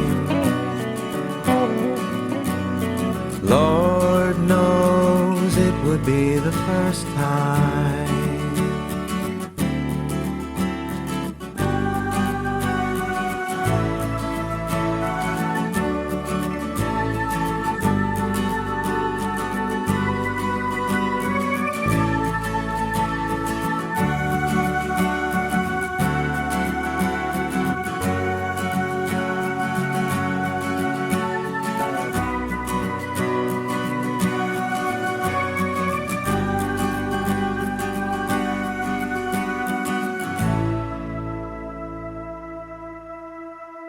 Sponsors, so many sponsors of this show, including sponsors who tell me to sing their plug. Nobody tells me that. So we have sponsors, folks, as you know, of this show. Mainly our good friend Fearful Jesuit at the Paranoid Strain podcast, which you can hear right now in iTunes. What? Yes, of course, it's there right now. Podcasts advertising podcasts? Yes. What? Go check out his show, The Paranoid Strain. It's available now in the iTunes store and wherever finer podcasts are sold. This particular edition that is out there right now is about 9/11. You may have heard of 9/11, or at least you've certainly not forgotten about it, I'll tell you that. And I will tell you this, in my videotapes, I found a whole bunch of 9/11 tapes. I've got like 5 that I just started filming the day it happened. So I've got 5 videotapes filled with just a day and a half, 2 days worth of 9/11, 9/12 footage. Then I've got like the concert that was held a couple of weeks later on HBO. I've got the first Letterman show. I've got the Daily Show. I've got Conan's show. And I'll never see anything to do with it. It's all on a videotape that I'm never going to transcribe or digitize because, oh my Christ, is that a lot of money? I'll talk about that later, perhaps. But right now you can go to Fearful Jesuit's show and listen. If you want to learn all about 9/11 without learning about what's on my videotapes, go ahead and check out the show. Fearful Jesuit, I will tell you this. It is sonically, it is so impressive to show the achievement because he actually lived through it. He was in New York when it happened. He saw the towers come down, or at least the second tower. And he talks to a bunch of his friends that he still is in contact with, that he knows that he lived that day with. We're on different parts of the city. And he gets their stories, that's the opener. And then you're off and running. Then he deals with conspiracy theories and things like that. And it's phenomenal work. I mean, I can't stress enough. And I actually talked to Fearful Jesuit today, and he filled me in. He's like, or no, was it today? Well, yeah. And he filled me in. He's like, yeah, we got. He's like, can you keep a secret? So I shouldn't even have brought it up because guess what? It's secret. But he's got a lot of cool stuff coming up. So subscribe to the show in iTunes. And then, like I said, leave a review there in the iTunes store. Write him a personal note to tell him that you found out about the show through us, because it lets him know that the sponsorship is working. And most importantly of all of those things, just listen. Listen to the show because it is a show that he's proud of and he should be. And it's a show that I admire, and I should do that as well. And you will too. Once you listen to it, you'll be like, man, this is hard work to do something like this. And when I hear him put it together, it's really good stuff. So please check out The Paranoid Strain. It's in the iTunes store. And this, like I said, this month you're learning all about 9/11. And if you want to learn about first responders, well, if you want to learn about them, if you want to support your first responders, our good friend Paul Pepper, he's got a truck. Hi, this is Car. We're in a truck. That's from Blues Brothers. The Dark Knight First Responder Tribute Truck, and Dark Knight with an N, not a K. The Dark Knight First Responder Tribute Truck is on Facebook now and also on Instagram. If you want to go, and please like the page. Go to Facebook and look up Dark Knight First Responder Tribute Truck. Please go and like the page. That's all you got to do. I'm not asking you to do anything. You don't have to buy anything. He's just trying to raise awareness, because then when he has there's events. Hold on. Can you hear that siren? What the fuck's going on outside? That's not good news. Zombies? That got really close. Recording in this room, I'm by a different window. I'm not by the front window. And I'm also closer to the street. And when I'm out of the street, sirens will interrupt your podcast when you're out in the street. Anyway, the Dark Knight First Responder First Responder Tribute Truck is available now at Facebook. Go like that page. And if you've got an event that you want him to bring the truck out to, because again, the work on it is phenomenal. The painting and like I said, and the stripes on the truck are all of the first responders who were brave enough and unfortunately gave their lives at 9/11. There's a 9/11 theme here on the way out of the show. But go find the Dark Knight First Responder Tribute Truck on Facebook. Like the page. If you want to leave a note on there and say we sent you, that's fucking cool too. It lets Paul know that it's working. But mainly, he just wants to raise awareness about the truck and about his tributes and his how much he admires first responders and the work that they do. And as you know, I've got plenty of cops here listening. I got Lou, I got Michael, I got Mark, I got a bunch of other guys. So thank you, everybody, for all the things that you do and how cool you are. And thank you, Paul, for thinking that anybody here would want to see your truck and sharing it with us. Go to the Dark Knight First Responder Tribute Truck page on Facebook and like it, please, because that will let him know that you're paying attention and you're listening to the show. And reach out to our good friend Paul. Reach out and take it. I was going to do the Cheap Trick song, and I couldn't figure out if it was that or the Supremes. Reach out and touch somebody's truck. Make it a first responder truck for the Dark Knight. I'm making up. I got a lot of singing in this plugs. So that's our sponsors, folks. Hey, you know what? I do a thing called Cameo. You might have heard about it because Megan with an H loved my cameo that I gave her, and then I talked about it on the show, courtesy of Brent. It's on your website. It's called bookcameo, I think, .com, or you can download the Cameo app and can hire me to shout at people in your family. Yawning. Fuck, sorry. Maybe that siren's coming for me. They're going to take me away to the sleep jail. You can reach out and book me to read a note. And I will tell you this, Megan left a glowing review for me because she said, you know what? I actually bought one for my sister, if somebody else that she might like, or if she bought it for somebody in her family or a friend. And she said, they left like a 20-second message. She said, we browsed around, and she goes, because I left her like a 5-minute message, 6-minute message. But you know why? Because I can't shut the fuck up, obviously. But she liked it. And maybe you'll like it too, and maybe somebody in your family or whoever the fuck will like it as well. So please book me through Cameo so I can shout at you or shout at your friend. Or, here's a novel idea. Why don't you hire me to shout at the devil? Why don't you hire me to shout? Shout at the devil. There's a wolf standing lonely in the night. He's a bloodstain on the stage. I moved way back from the microphone there. I hope it didn't hurt your ears. So please book me through your Cameo thing. Make it happen. Do that cool ass thing. Remember, I was on a million podcasts. I was on Rock Solid with the Guns N' Roses show, which is still getting really good feedback. I did Cheryl Jones's Movies Made Me podcast. That was cool. I was on Never Not Funny a couple of weeks ago. That's still lurking probably in their archives. So go ahead and find me at all of those cool places. I mentioned that Adam Carolla thing. I think that's the 27th. I'll let you know as we go further along, and I know for sure what it's going to be. And that's a rerun. I'm not on a new show, but if you want to hear me from 2011 talking about being fat with Adam, it was great. Remember that on Facebook, I've mentioned before, you can be my friend on there. We've got the Little Schmitty's Attaboy Fit Brigade page. Now, I haven't been there in about, since I went to Seattle. But I'm ready to dive back in, and I hope you are too. Our friend Scott and all these other people. Our friend Adriana is there taking care of business. I believe I said it correctly there. But everybody, they're starting Fitbit challenges, and I won't lie, it's waning. It's dying out a little bit, but there are people who are keeping it alive. Our friend Scott, people like that. And I know I need to take point on it a little bit more, and I want to. I really do. So, but back from Seattle and then getting the apartment done and figuring out whatever the fuck else, it's got in my way a little bit, but it's out there. Go to the Little Schmitty's Attaboy Fit Brigade page on Facebook, sign up, and show us when you're doing your push-ups, man, because we all want to know. Like I said, Adriana's going out to do fucking exercises. Everybody's putting up graphs and charts, and I'm proud of everybody there who's involved. I need to be more involved, but I'm proud of everybody, and I'm joining you soon, I promise. The rebirth thing, it's taking hold. Not only is it the apartment and work habits and ethics and all sorts of stuff, it's everything else. So I will join you, I promise. But you guys are keeping it alive, and I do appreciate that very much. Thank you so much. Remember, I'm going to be in Toronto, and I have a venue now. I'm going to be in Steve's Music Store, the Lounge in Toronto.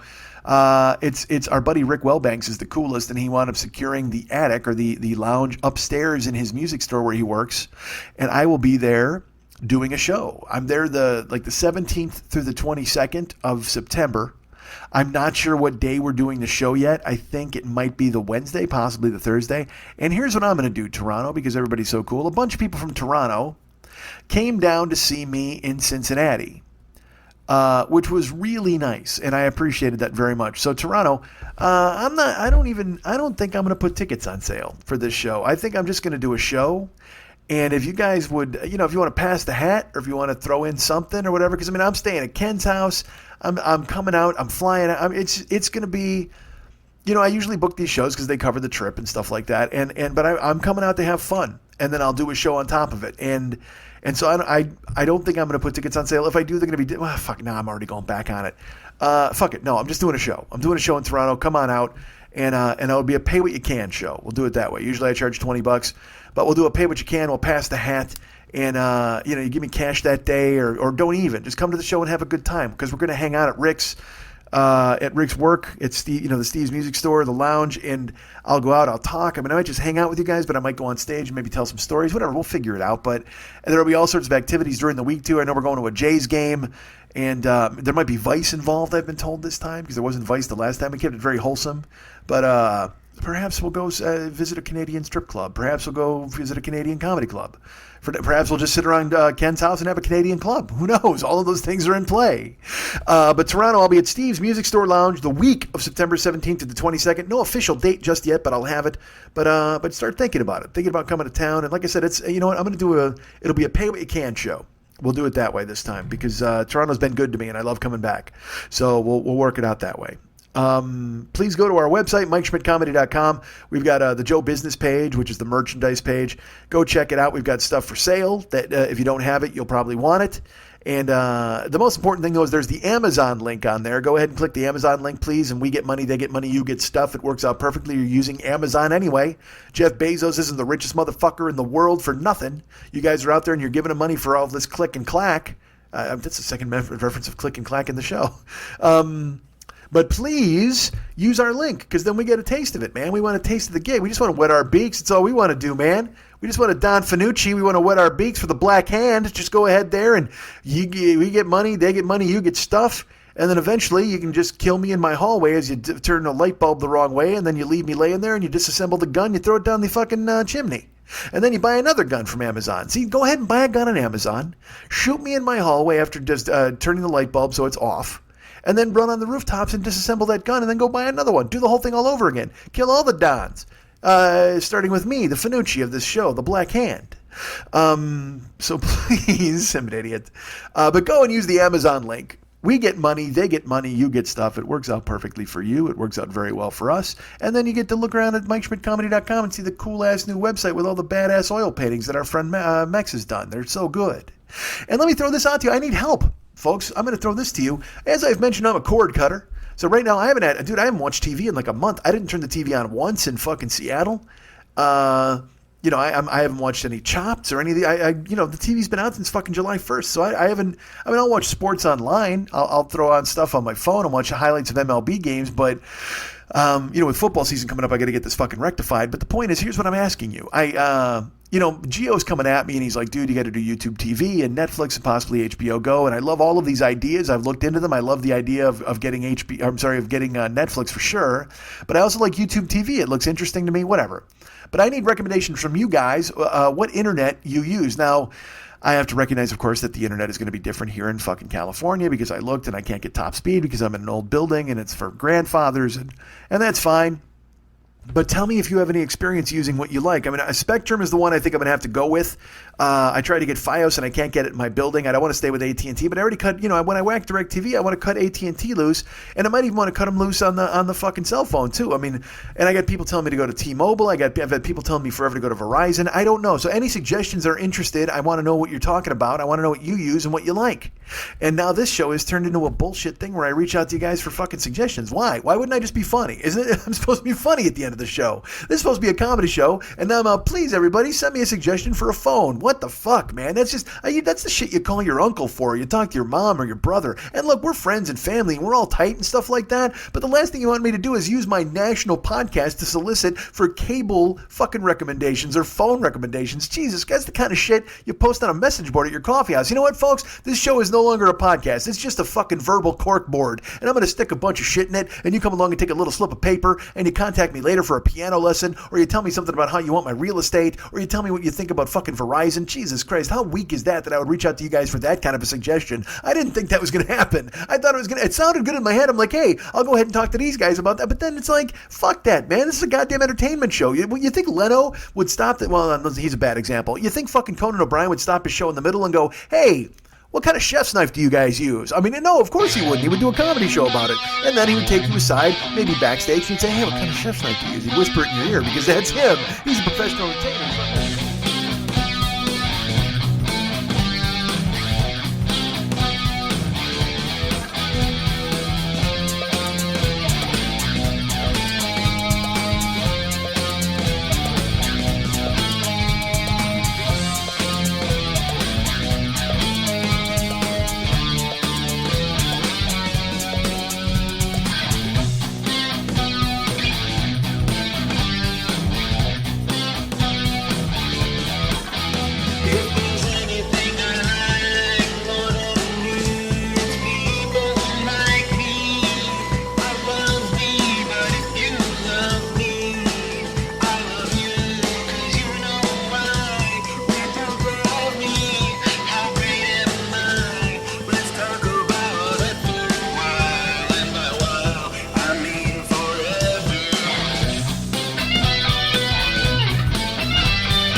Fuck you, Schmitty. You don't come to a throne if you're not gonna suck a dick.